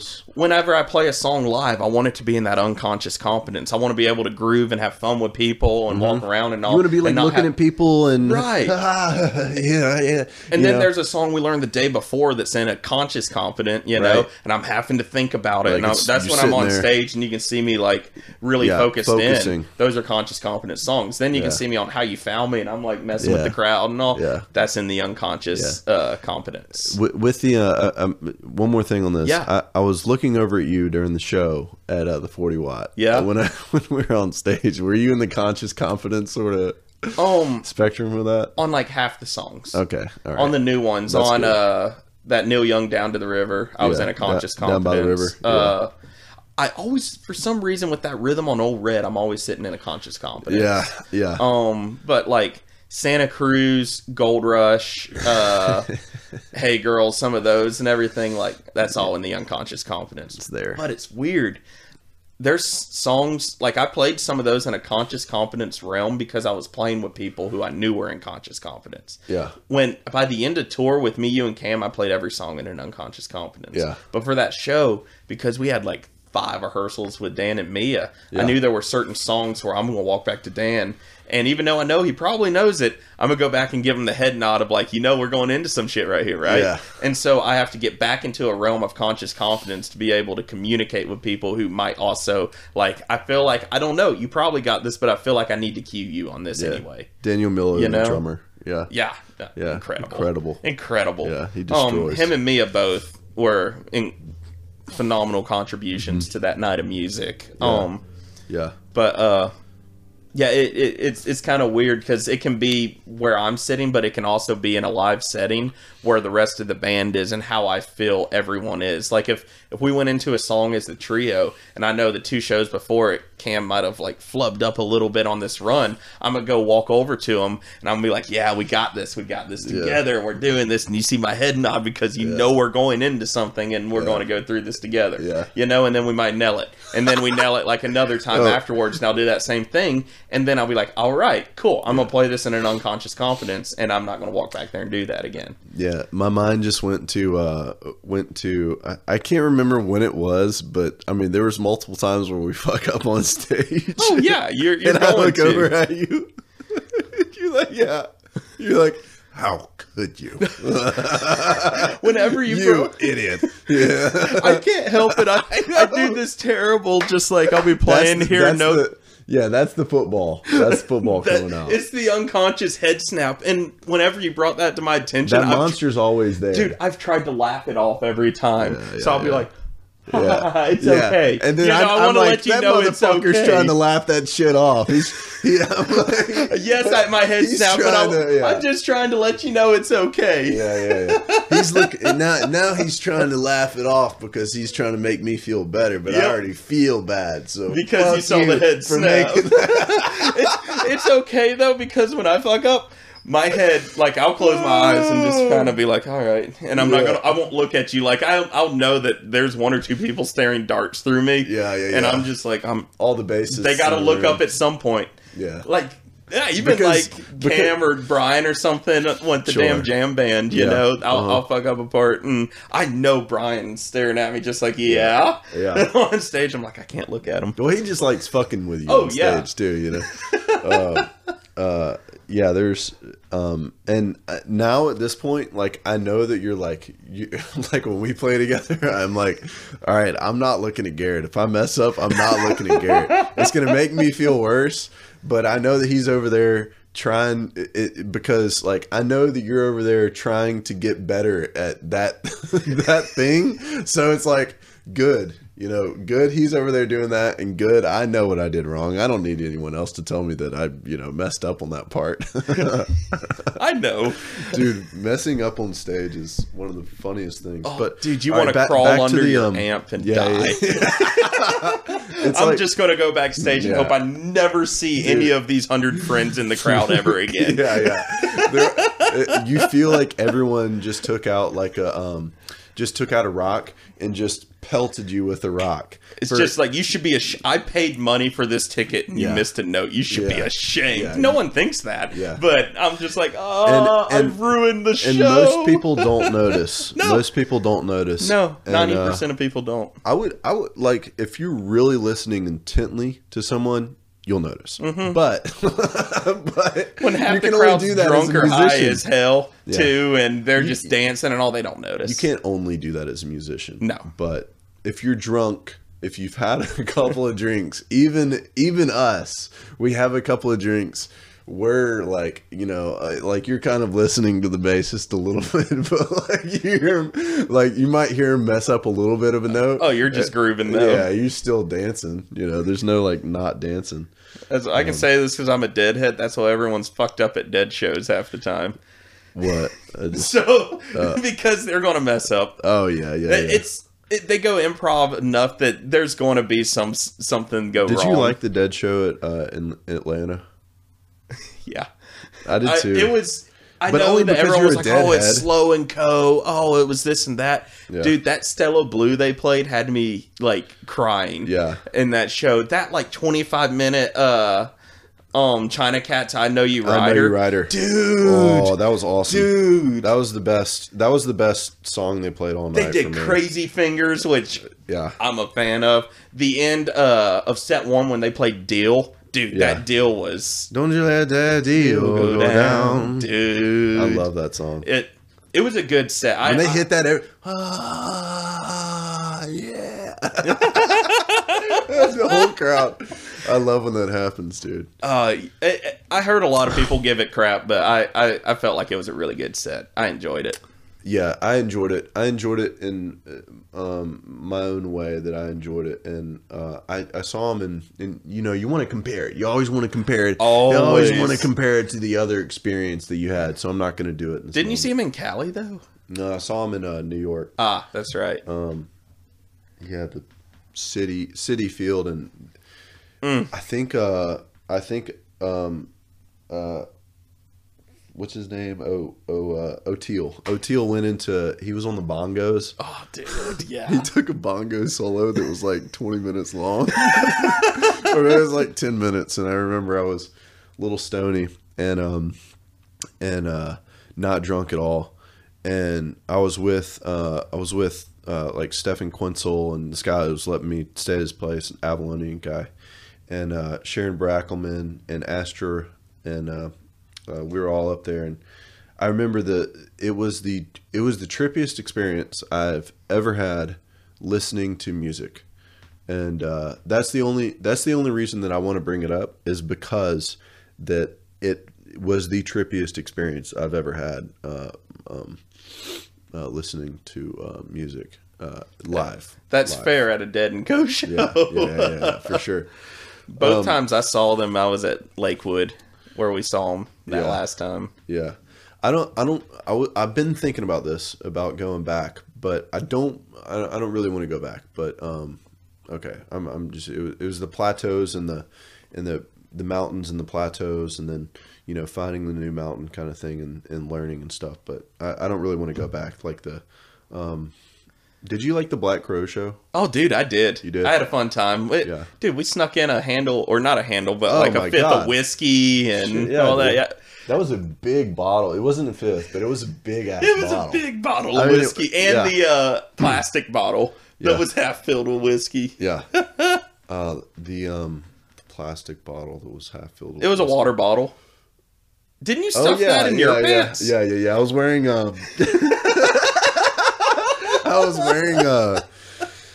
if you want to sneak stuff into I'm a master at this point. I was snuck fifths of Bacardi into Alabama football games where they tap you down all of the time. But if you want to sneak anything into a game, Glass. Glass. You want to sneak? What do you mean? You just have to do it in glass. Don't have metal. You'll get detected. Oh, that's true too. Okay, yes. But continue. Glass. I didn't mean to interrupt. No, this is funny. I've got another story too that metal at Paloma Park. I had your. You did have my. I'll tell that story right after this. So, I was wearing swim trunks, and I don't cut the netting out because I like the netting, and I think I may not have been wearing underwear or something like that because I don't know. I think I was at a buddy's house before and watching the Bama game, and I can't remember who Bama was playing. It was in Atlanta. It might have been Miami, and I think we just kicked the crap out of them. But they had a pool, so I was wearing swim trunks, and then I went from there to downtown Atlanta to watch the Black Crow show, and I had whiskey with me. I had a bottle of Jim Beam, and I had a small water bottle. So I crinkled up the water bottle, and there's the netting inside the swim trunks, and you like set it in the little netting, and it just stays there magically because the netting is just like cupping, and you can't really do it with boxer briefs because it'll kind of fall through. Yeah, and to some degree, it like has an opportunity to fall through with the netting, but it's still like the netting like cup. You know, it's like it cups well. It cups well versus normal underwear. It could just fall out. You could just fall out really easily. And then the story of Paloma Park, which we got drunk at the Black Crow show, and that was a lot of fun. Yes, we did. No, Paloma Park. Johnny was there. For it was me, you, Johnny, and Avery. Yeah. Yeah. Avery had the tickets for that one. Yeah. And Avery snuck in that. He snuck in that bullet in a bowl. Oh God. Yeah, in a bowl. Yeah, dude. Yeah. Are all of your names Kevin? Yeah. Do you remember that lady asking us that? It wasn't. Yeah. Yeah, a lady comes talking up to Avery. Yeah, she came up to Avery and Yeah. just goes, "Are all of your names Kevin?" Yeah. He goes, "None of our names are Kevin." Yeah. And then the guy is like the guy that was with her. There was like a group of them. It's like a tall, big, bearded guy with a bald head, and he says, "Oh, don't listen to her. She just likes to fuck with everybody." And isn't she the one that ended up puking yes. on all fours that night? And Avery moves from that point to go to the other side of like we're on basically the wall in the back, and then he goes from this side to the other side, and then about like an hour later, I'm on the far right side now, and I'm giving like I'm cold shouldering them, not don't talk to me kind of thing, because just like cutting off the end of the line. Yeah, just from this to straight up to this. Yep. Just that just little enough. bit of body language Yeah. where it's like he's in that group, and that's where that group starts. Yeah, just enough, yeah. And yeah, she was puking big time. She was over there, and I think that there were girls like patting her on the back for like the first like 30 minutes or so. It's actually making me sick thinking about this. I don't want to think about this. So Paloma Park then? Yeah. With moonshine? Yeah, so Paloma Park for the SEC championship, and I'm wearing Bama gear. You dumbass. and I knew what I was getting into. It wasn't like I was going in unaware of what was going to happen. Oh, And I was very, very, very, very good about everything that happened that day. It was perfect. I told you, if you end up getting your ass kicked, I'm going to let them hit you like twice before I step in. Like, I got your back, but you deserve the first 1 to 2. You said, if it was twice, dude, I would have been... twice is really like 6 times when there's 10, 20 people around you. You deserve when you said once, I was like, okay, that's probably like 3 punches. They're going to get in. You deserve that first one. But then I'll hop in and I got you. You deserve the first one, man. Yeah. And I was like, okay, fair. We're negotiating. Fair. We'll do that. Yeah, that was so funny. And yeah, that's a better story than the flask. But remember the guy? I was like, I think Jameson Tank had just gone on stage, and I was walking outside, and I had the flask, and I was like, this is perfect time to drink from this flask. And it was almost gone. We had been drinking it all day, and so we got away with drinking all the alcohol. So I took there's 2 shots left, and I took a shot, and then this guy walks out and says, "Hey man, you can't do that. Give me the flask." I'm like, okay. And then I was like, hey man, that's my buddy's flask. And he's like, I'll bring it back. I was like, thank you, dude. Thank you so much. I was thinking that I was wearing Bama gear, and he was going to be like, no, I was like, that was the only thing that could have screwed us. Dude, I swear, though, the best time I ever snuck anything in, though, was me and Johnny from Music Midtown, the second year we went. Yeah. We pre-rolled 25 blunts for 2 days. Oh, my God. We rolled enough for 2 every show. And you rolled enough for 1 every show? 2 every show. 2 every show. And there were 8 to 9 shows a day that we were catching. How much weed was that? 1.5 ounces. Holy shit. But so it was like $350 at least worth of weed. And then we finished. Dude, so we had first off, we go to the gas station. I'm like, yeah, can I get 15 packs of pineapple White Owls? And the lady at the gas station is just looking at me. I'm like, yes, I know what I said. I want 15 packs of White Owls. Oh, she had to go to the back to get White Owls. Yeah, here's the 8 that are up front. Yeah. Let me go. So we roll them, and then we stuff them all into 2 packs a piece. So there's 6 or 7 blunts, and each pack of Rillos, and they're like this big around. Yeah. And I'm walking in the front gate with like a lighter and the packs of Rillos in my hands and like tie-dyes, and all going through security, and they're just kind of looking at me with these opened Rillo cases stuff like that, and I'm just like, hey. Open Rillo cases, just thick. Oh my god. Going through security. Oh my god. They just kind of looked at me and was like, have fun. I'm like, I'm fixing to. Oh my god. That's legendary. I've never heard that story. That's great. That's great. It's the same day that we discovered absinthe. We went to a breakfast spot in Atlanta that had absinthe, and they were like, so, like, bottomless mimosas? We were like, nah, absinthe. They were like, it's 10 a.m. We're like, we know. Oh, my We're going to the festival. That's total Johnny and you move. I would have partook too. Oh, I know. It's before I knew you. I was still living in Dahlonega for all that. Yeah. It's before I ever met you. Oh, wow. Yeah. Absinthe, man. What a weird drink. Harry Potter marathon and absinthe. It's a move. My mama was so disappointed when I told her that. Really? Yeah. Harry Potter and absinthe? Yeah, she was like, really? I was like, yeah. Yeah. Yeah, Mom. Has she ever had absinthe before? No. Okay. No, every once in a while they'll have like a mixed drink, but they'll have some like wine or something. I didn't believe in absinthe before. I didn't believe in absinthe before. What did you think it was a myth? I was like, I was like, I don't know what I thought. I was just like, just overhyped. Yeah, I was just like, overhyped. Overhyped, yes, and overrated.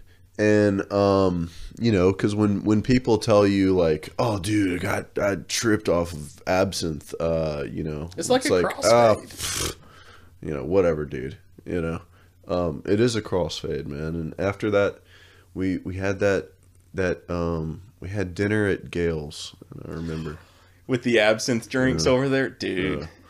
Yeah, hopefully Gail won't mind me mentioning that, but I mean, absinthe is legal. Yeah. It got legalized like 8 years ago. Yeah, 8 years ago. Really? Yeah, huh. You had like fake stuff here in the U.S., but the real Wormwood absinthe, it was like 2012 or something that it got legalized here in the U.S. You had to buy it in Europe, the real stuff. Absinthe, crazy, dude. Crazy. That was a weird and fun day and night kind of thing. And I remember driving back home. I shouldn't have done it, we lived like 3 minutes away, and we were both and we both drove home. Yeah, well, we were like caravanning too, keeping an eye on each other, making sure we weren't gonna be idiots on the way home. It's like the ground was sort of doing this kind of thing, and it was weird. It was a weird sort of, but it was interesting. It was interesting for sure. Mm-hmm. Yeah, man. I have to pee. Do you need to pee or anything? Let's take a break. Yeah. Cam was saying y'all going to try and do my potion in the studio. Yeah, we're going to try. That's one of those that we have like 4 of them on there that if we can't do them here, we're going to go either to Les's or Jeff's and see if we can work out a full band take of something. Yeah. But we're going to try it here first just because it'll be cheaper. Yeah. That's the one thing about music that's like rough is that it costs money to put out. Mm-hmm. Sucks. And it's changed. Like, back in the 70s, you made money by actual record sales, so you were able to play live shows for cheap because you're promoting a record that you're making a money on. Yeah. But now it's flipped because of Spotify and streaming services and everything, which is awesome. I love having the streaming services, but you're not getting paid for your actual art. Shows are still cheap too. Somewhat. You weren't paying $300 a ticket to watch the Rolling Stones in 1980. Right. Yeah, that's very true. You're getting front row tickets in 1980 for like $50 maybe. Yeah. And that's true. But I mean at like our level is like, you're not making much off of. Oh no, you're not. Live But shows. there's still times that we've made $300 a piece playing a show that night, which in the grand scheme of things isn't a ton, but it's Okay, that's true. You know? That's in like fraternity scene.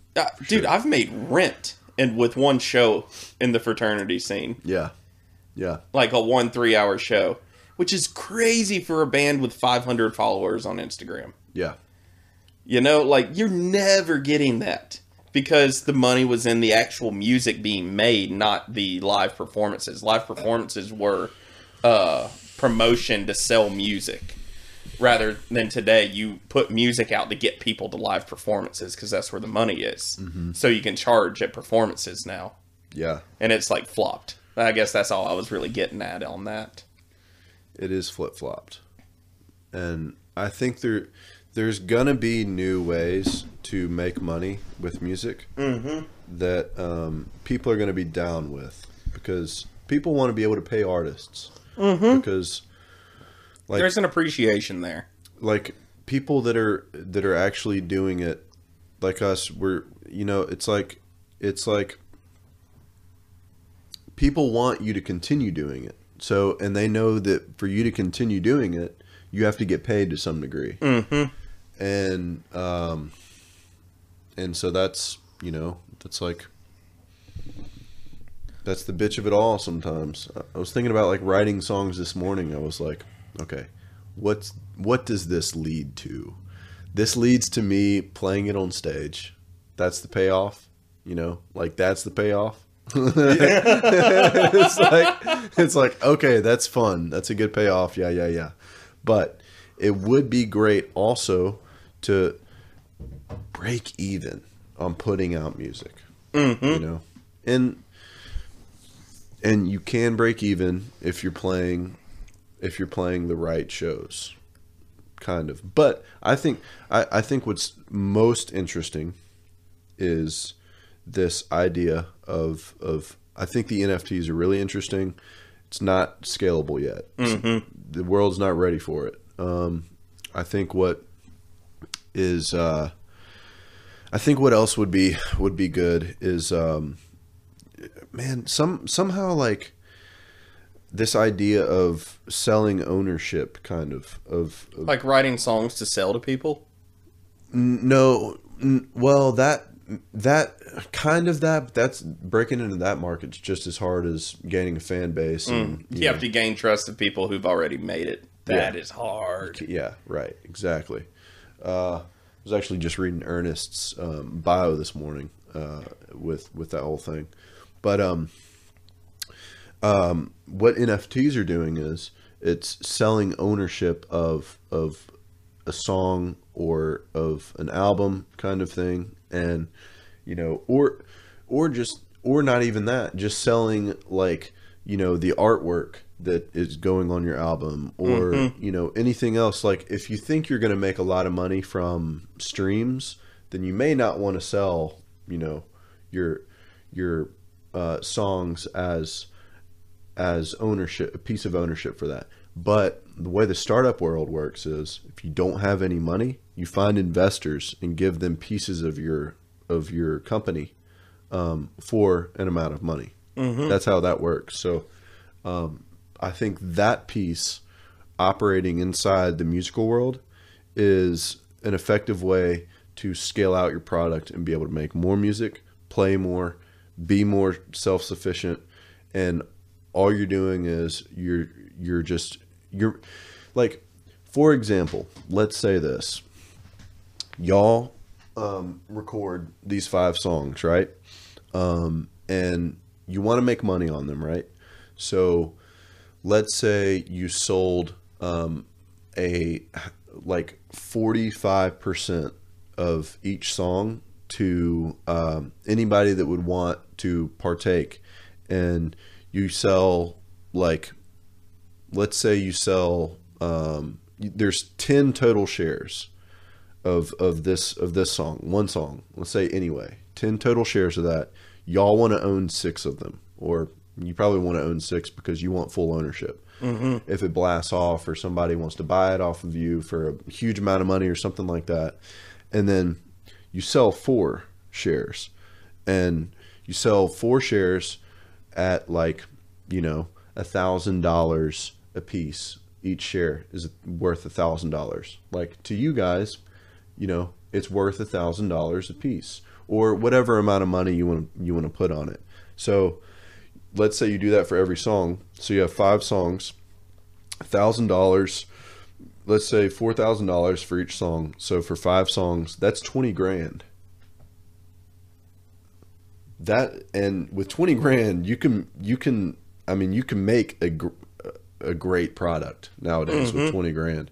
I mean, you know, we're pretty much doing it for free, you know, now. Right. So if you can make $20,000 off of 5 songs, that's a big win in our book. Like $20,000 can pretty much pay for the way that we live. Just, I mean, let's be honest, like we're not living a glamorous life, nor do we, you know, are we aspiring to do that right now. So like small house of 4 dudes. Yeah. And like, and you know, I'm thinking, you know, if that's what it would be worth to you, then, and then the people that own, you know, a share of that song are going to want you to continue to build and get better and do better. So they're going to support you in that way. And then like shareholders are kind of like supportive to the company that they own stock of, like someone owning stock of, like I own a couple of Ethereum coins. So I'm like, guys, you should pay attention to this thing. So that in that way supportive, right? So more people hear about your thing, then your stock becomes worth more, and you know, they can choose to sell it to other people for a higher amount of money, or not, or hold on to it, and it may go up in price, and they may never want to sell because it's a great work of art. And then so there's that way. So I guess the difference in doing it that way versus just making it like Cam and his Damn Jam Band LLC and making it a business and then selling it would be like a song by song profit and stock versus like the company of the band selling stock, if that makes sense. Like if you were to go this old school route where you might see if it becomes big enough, your name on a Wall Street that people can buy stock on and everything, as like a band in and of itself, it's like pushing the more like song by song. Like you could make a profit on like smaller pieces rather than pushing just a full band stock. Oh yeah. Exactly. Doing it this way. Exactly. And well, you could do it any way you want. That's the beauty of these things. Like there's options. So if you come up with a creative idea of some way to sell ownership of something for money, then you can implement it. That is the beauty of these NFT things, is that you can sell ownership of anything you want. And I think it's scalable to, like, let's just continue to think about this for a sec. Okay. So $20,000. Let's just operate under the idea. Okay. It may be realistic, maybe not. Who knows? But let's just operate under the idea that I'm using the word operate a lot. That it is realistic. Let's just say that it is, so that we can. So you could say it's operational. Operational. God. Classic. Sorry. Terrible joke. Oh man. It's a good thing there's only been one shoot of that while we've been doing this, but so you make let's say the first album you make is free, completely free, and then you make $20,000 off of it. Okay. The whole band makes $20,000 off of it. All right, so starting with $20,000 profit. Yeah. Got you. Complete profit. The next one, you want to get in the studio and make something that's worth $100,000, not $20,000. And you do. You make it, but it costs you 20 grand. So you're 80,000 profit right now after 2 albums. Yes. Let's just assume you sell all of the stock. you're at $80,000 profit after 2 albums, and then for the third album, you put $80,000 straight back into it. Let's just say this is in 3 years. So you put $80,000 back into a new album, and that album is worth to you guys, let's say, $750,000. Mm-hmm. And then it's like, okay, this thing is now $750,000. And then you sell that, and you sell stock of that. Mm-hmm. And then you're like, all right, that's cool. Let's hold off. But on our next album, we're going to spend the same amount of money, but it's still going to be better. We're going to make it better and better and better. Mm-hmm. So then now you have the upside of that base sort of $80,000 to make a great product. And Allie, she's scratching. Allie, she stopped. It was the wall bang. It was the wall bang. She felt the vibration. So now you've got $750,000 pretty much. And so for the next album, you do the same thing. Mm-hmm. That's scalable. That's scalable for forever, you know. And you sell the same amount of ownership, and even if you are selling ownership, you're making a living at this point. Mm-hmm. It doesn't matter. You've already achieved the thing that you wanted to do. Make a living making music. And that, I think, honestly, that's the future of music. Who did? I think Kings of Leon sold an NFT of their last album. I think they made like $6 million, or like maybe it was like 2 million or 6 million, one of the two, like 2.1. Either way. Yeah, either way. And hey, if you're making 2 or 3 album, or you're making an album every 2 or 3 years, like you're paying a mortgage on a house. Like you're paying that mortgage. You're getting by with paying that mortgage. And let's not even talk about the stock increasing from your first album. Oh, that's going to be worth a lot, right? Mm-hmm. And then if you can be on the front end of this whole NFT thing, then your stock is worth massive amounts, because you're one of the early adopters. You're one of the first computers. Just for analogy purposes, you're one of the first computers to ever be made. Remember how, like, I bet one of the first computers to ever be made that's like laptop style, that's like portable and easy to sell, kind of, not the huge like room size computers, but those computers are probably worth a lot of money. You know? Just because like this was built and there's nostalgia based around it. They're not good, but they were the first. They're not good, but they were the first. Mm-hmm. You know, maybe that's not a good example because they're expensive, but they're not works of art. They kind of are, but not really. Yeah. But like any piece of artwork always pretty much goes up in value over time, right? You know, like so, you know, that is a foreseeable future. The real money comes after you're dead. Yeah. Because then there's a limit to the art that's there. And then you can give your stock to your children. You know? Well, I don't know if you want to have kids. But anyway, like that whole dream is completely it's feasible, extrapolated for sure. right there, you know? And I'm optimistic about it.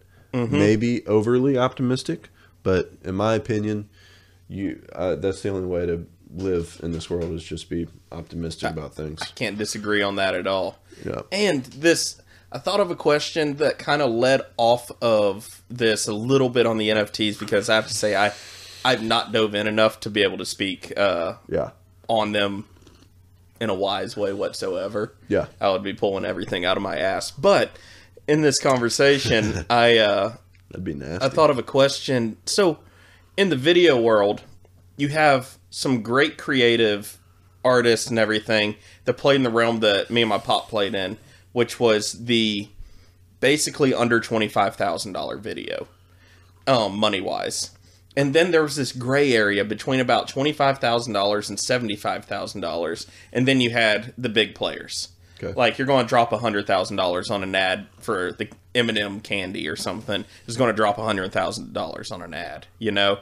And so there were like 3 players, and there were really only about 2 players in the game. You had the ones that were under $25,000 or the ones who could drop 100.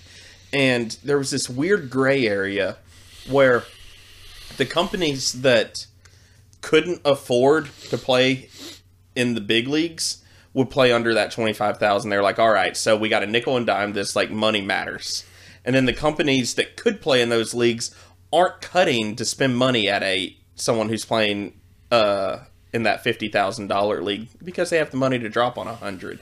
So there were like 2 areas in this like dead space. Are you kind of seeing what I'm saying? Yeah, the gray on area. That? I'm wondering if there's a gray area of like producers and all. Like, you have some of these guys at the smaller level who do an incredible job and know that they're working with artists where, I don't know, $300 to master a song is a big deal, you know, who are playing at that level and they do a great job.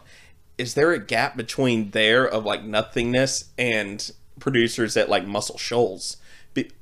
Or is there someone playing in that world where you're like worried to go to them because you're like, why aren't they getting the $100,000 gigs? Why are they charging 50? You know? And is there like some skepticalness to playing in that gray area? Does that make any sense? Yeah.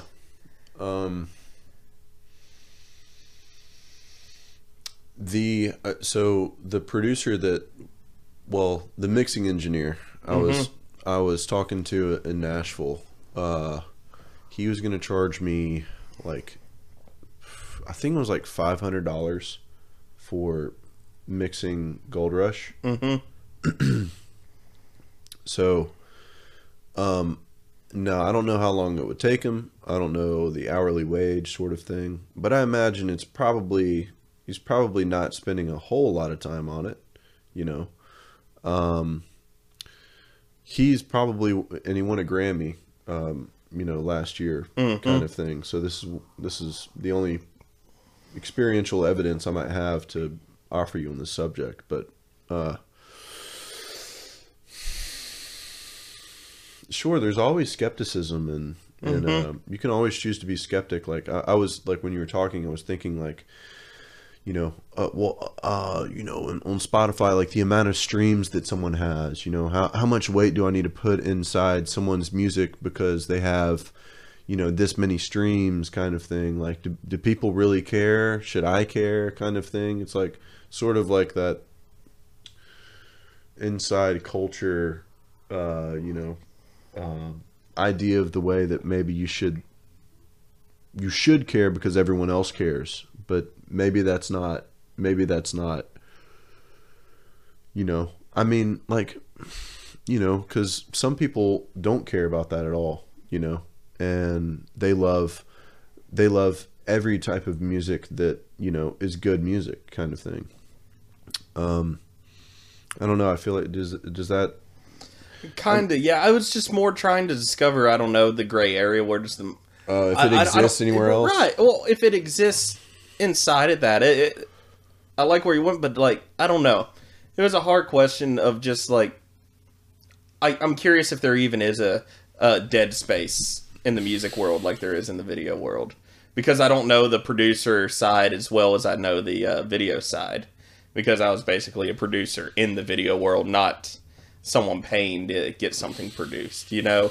So I'm on the client side this time around versus the, I guess, job side. Yeah. And because, like, the gray area was $25,000 to $100,000. You don't play in that. If you can't afford a $100,000 video, you're getting nickel and dime, so we sell a $15,000 video that should be 25, but we sell it at 15 to get the job, but it's going to be a $25,000 video, you know, like quality wise. How was that created though, that gray area? Because there's some people that do have that. There's some people that want better quality than $25,000, but don't want to spend $100,000 now. I think there's more. I think there's a bigger universe now with social media, with everyone being on YouTube and everything like that. Kind of thing now. What do you think?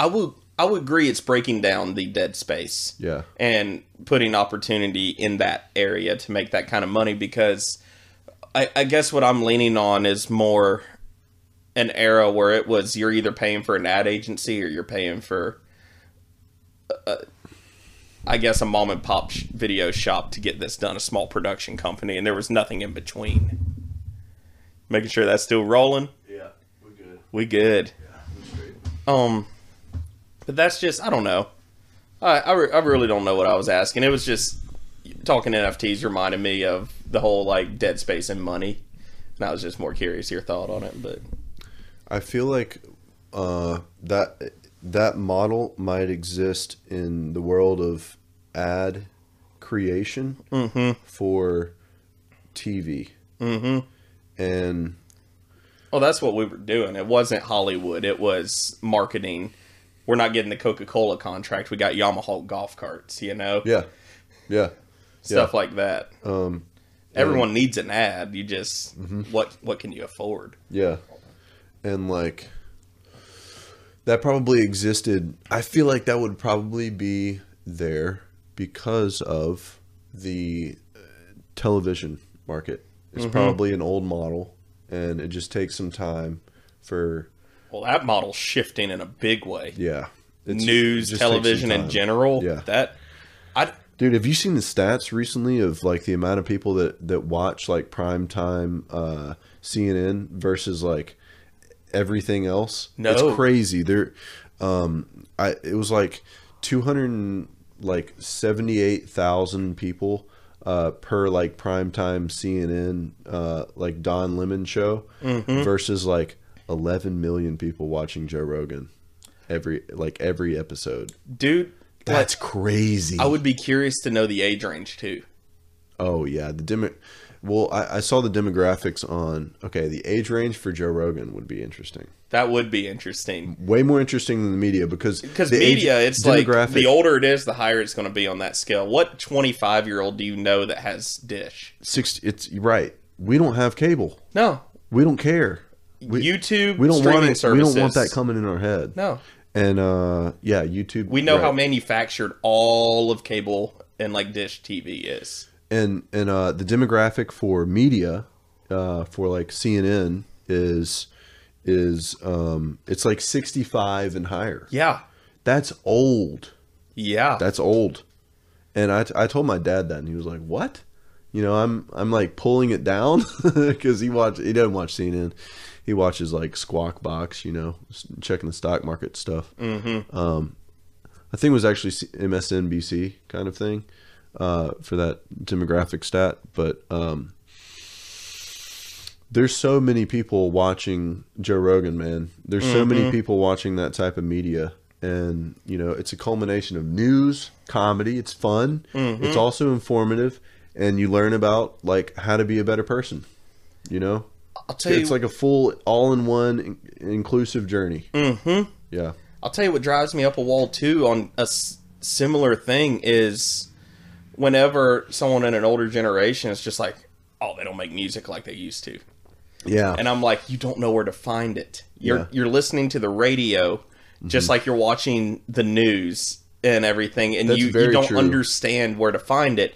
There's creativity and there's awesomeness going on across all these platforms. You just don't know where to find it. Like there's a guy I work with, Vance, who's one of our drivers over at Napa, who was like, yeah, I have not heard any country that hadn't been on the radio, like any good country, in 20 years. If it wasn't on a CD or vinyl, he's not heard it unless it's been on the radio. Yeah. And I was like, so you're telling me you hadn't heard Tyler Childers? You hadn't heard like Jason Isbell or anything? He was like, no, who are those guys? Sturgill. And I was like, oh man, I went and bought him the live from Alabama Jason Isbell concert on CD and gave it to him for Christmas. I was like, man, like I'm gonna show you that this stuff exists. You just gotta know where to look. I just turned my aunt on to Spotify. Has he listened to it yet? I gave it to him. It came in this last week, so whenever I go back in on Monday, I'll hear that. You bought Spotify for your aunt? Well, my aunt had never heard of it, and I was like, "Oh, you got to check out Spotify." Yeah. And she's like, "So I can type in." She was an Emerald Rose fan, which is like this Celtic band out of Oh yeah, Ireland. yeah. This is your aunt that plays the violin harp. The yeah, harp. Yeah. But she followed Emerald Rose around, like she followed their tour bus for a couple weeks in Ireland when they were on tour. Yeah. And she was like, they'd be on there. I'm like, yeah. There's their whole catalog. Some of these weird, obscure bands that she loved in the 80s in college. She's like, they're on here? I'm like, yeah. She found them. It was blowing her mind. I was like, $9.99 a month. Just totally worth it. Totally worth it. Anything doesn't ever matter. Put out. Doesn't matter. I'd cancel everything else. If I had no money, I would cancel everything else. Mm-hmm. I would keep Spotify. I can't not have it now. Yeah. I can't not have it. It's so necessary to day-to-day life. It's a great product. Spotify is amazing. And it sucks as an artist because I think we made like 3 cents on our 6,000 streams this last year on Spotify. But for a consumer, it's a great product. Oh my God. Yeah, it's great. It's great. It's, yeah, it is. And,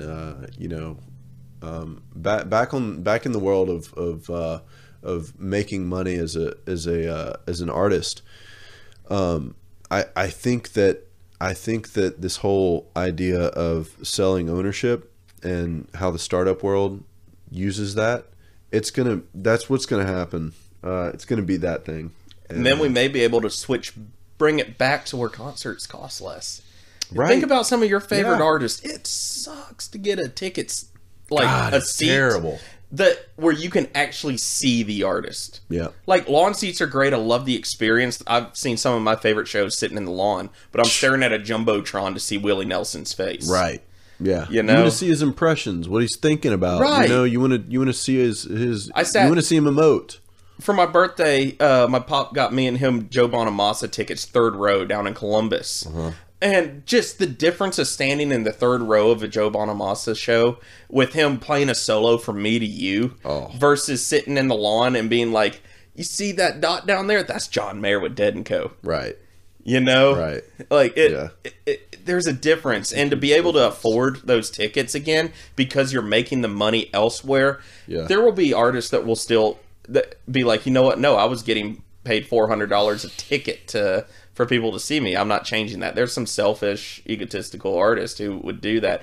But I feel like there's a lot of artists who would prefer a more real fan base to be able to come out and see their shows again because they're able to make money a different way 100%. Rather than the shows. I get it.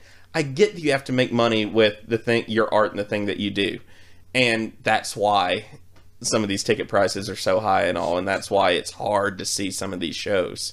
But it'll work out. It'll work out. It can bring it back. Everything works on a wave. Yeah. It's either here or it's here. Mm-hmm. There's no continual drop. There's no continual rise. Everything goes through phases. This world's gone through phases. People have gone through phases. Empires have gone through phases. I'm thinking and everything's on a continual rise and drop. Yeah, yeah. Including to something as minute as ticket prices. Yeah, yeah. Ticket prices... And ticket prices and being able to create an income as an artist. Mm-hmm. And like one of the most valuable things that in my mind, one of the most valuable things that culture creates is artwork, and it's not reflected in society right now. And I think there's ways that it can be. It's not, and it is. It's not reflected in mainstream society, but it is reflected in a fantastic artist who just drew a mural on the side of a wall in Miami. Sure, you know, it's reflected in ways when, monetarily, correct. It's not, yeah. But it's also art was so unique back 75 years ago that it made mainstream news. Art now is almost like, I feel like in a mainstream setting, frowned upon a little bit. What do you? How do you mean? I mean, it's not considered newsworthy. Oh, artwork. The Beatles in 1962 were considered newsworthy. Yeah. Unless someone dies at a Travis Scott show, it's not considered newsworthy anymore. True. You know? True. And I'm not saying someone like the Beatles exists right now.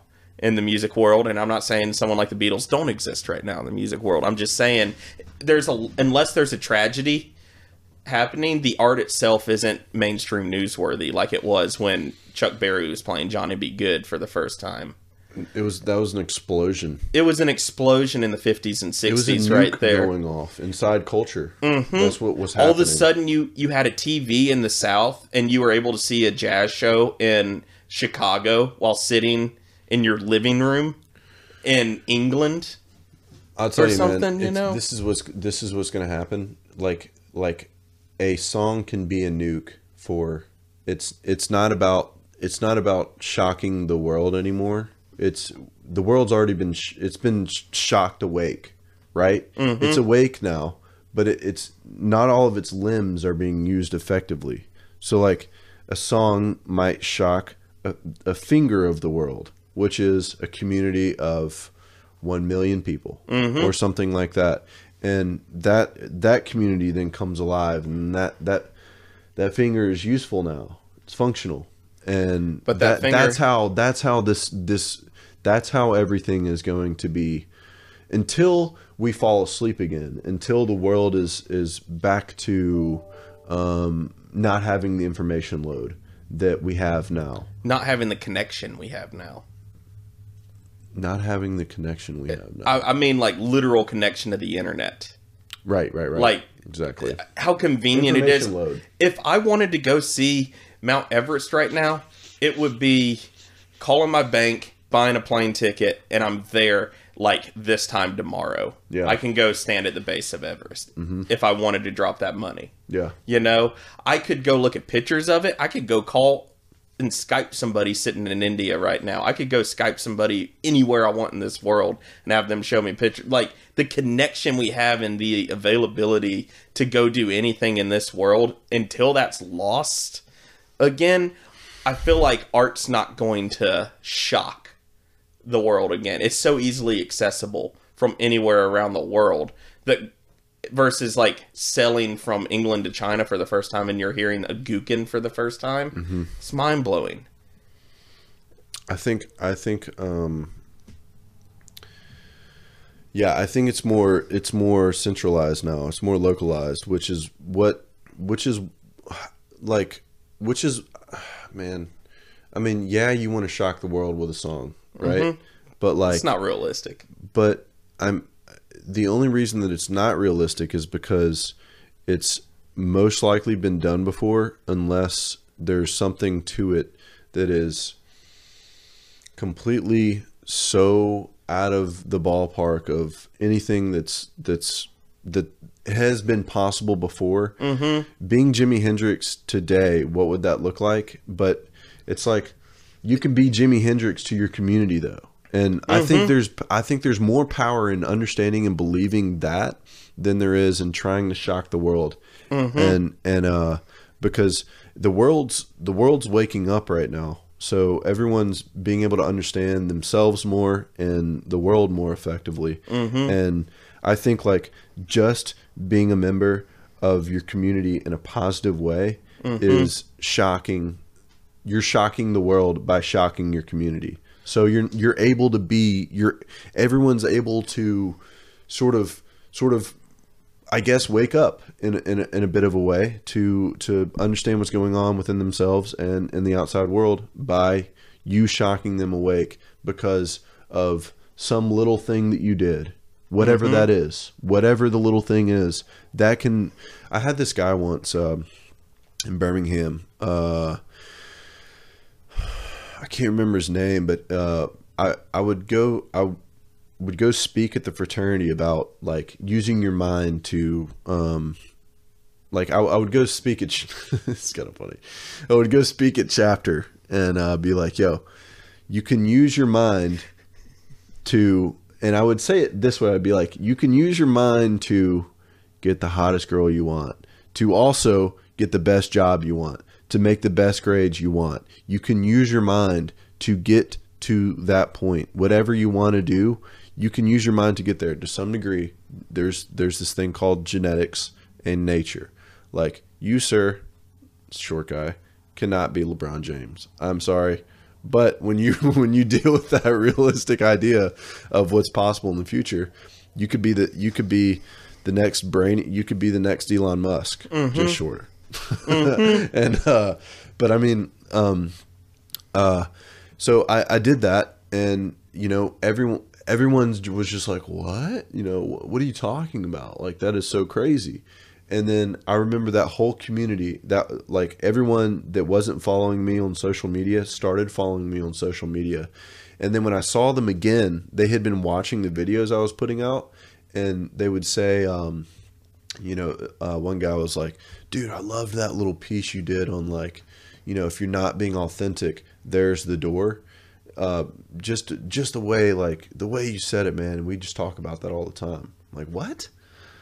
Who's we? And like, you and other people talk about a thing that was, and then so like shocking the world in that community just a little bit was, can feed their children and their wives and everyone that's impacting, their lives, everyone that's inside their lives, those people create ripples inside their lives. And, it's just a beautiful thing. It's just a beautiful thing. It's the whole, just a little bit of a, can create ripples in somebody's life that can create positive ripples in every way. And that's all that matters. It was this whole thought that went down of I was like, okay, if Michael Jackson sang "We Are the World" and that didn't change the entire world, then I'm probably not going to, Yeah.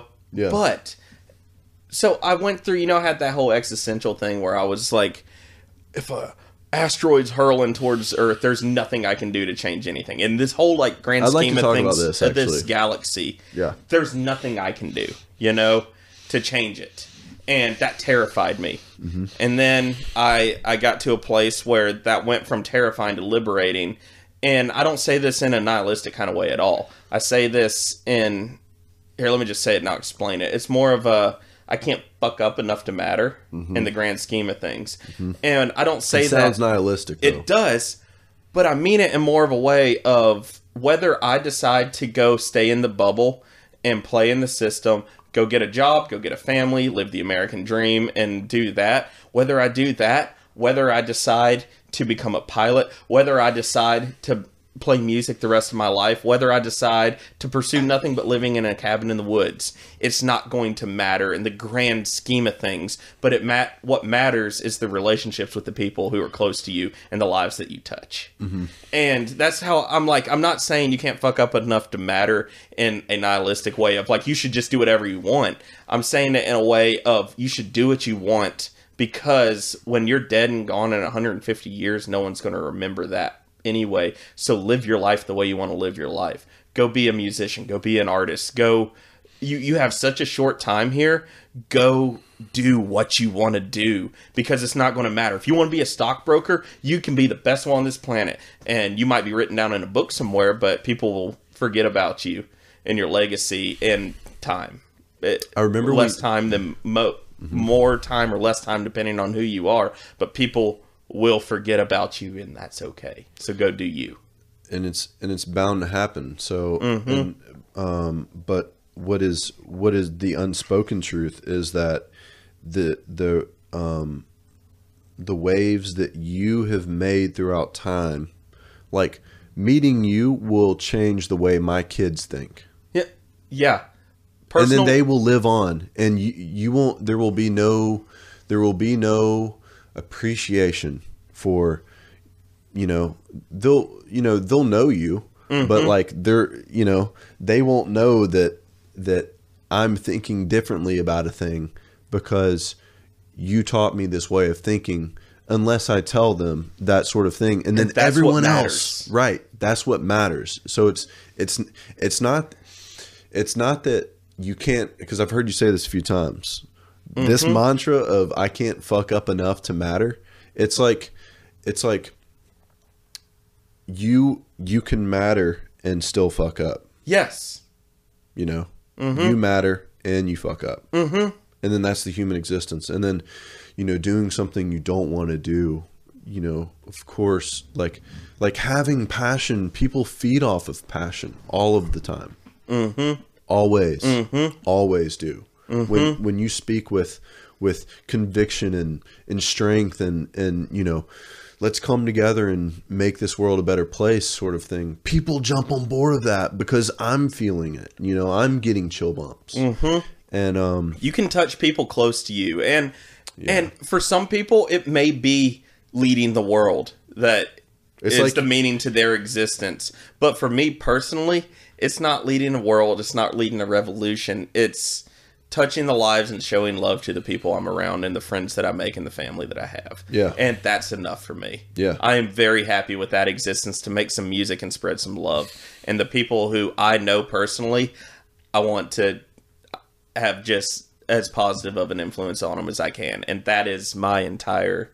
Yeah. That's all my existence is right now, and I'm happy with that. And that can be based, that can, you know, that can be baseline if you want it to be. And then, you know, in the world today, like the other side of the spectrum would, you know, Elon Musk, who is not hanging out with his family very often and, you know, has many divorces and isn't close with his children. But he's leading a revolution. But he's like taking the world to Mars, you know, and so that's changing the world. It is. But he's making the sacrifice of no family sort of kind of thing. And you know, he's probably not as close as with his kids as he wants to be. I read his bio of his like sort of day-to-day kind of thing. And he sees his kid at lunch. When he has lunch, he sees him for like 30 minutes and he just lets his kid go play at the, you know, the Astro, they call it like the Stardome or something. It's like this weird thing of his compound in Austin, Texas. And his kid just plays around and stuff and then the nanny takes him away. Once Elon's got to go back to work, the nanny takes him away. And then Elon will sleep at the office and, you know, sleep at you know, all the facilities and stuff. And, you know, you make sacrifices of, you know, is it like the more risk you take, the less happy you'll be with.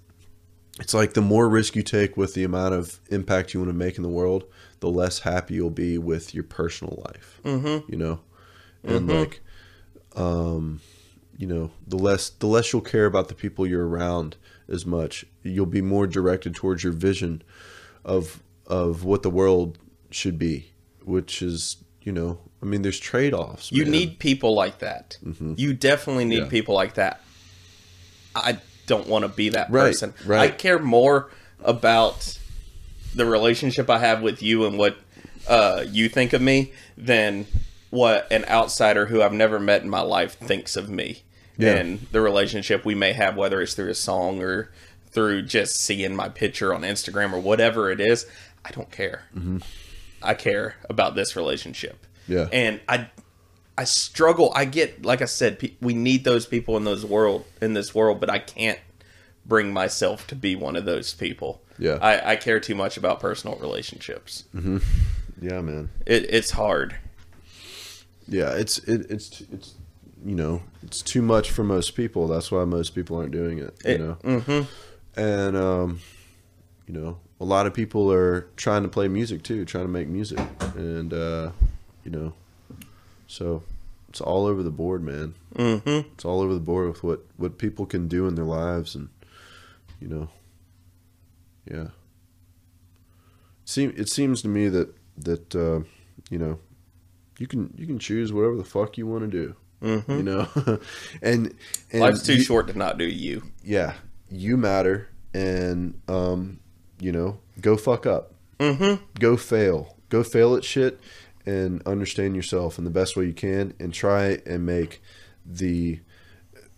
just spread love day to day, and then that can be baseline. You'll be pretty happy if you do that with your life. And that's all that was getting at. I'm not trying to say that I don't matter, or that relationships and these things don't matter. All it was reframing it. Go fail, because if you go try in something and fail, it's not going to matter. Yeah. You know, if you don't change the world, but you went and tried for 25 years, that's okay. Yeah. Yeah, you've succeeded with what you tried to do. You know, go put in an effort in something you love, and that's all it is. Go fail in something you love. Yep. Go fail continuously in something you love, and you will live a happier life than being bombarded with things that you don't care about. Yeah. Day in and day out. And that's it, man. Mm-hmm. We should end there. That feels like a solid ending.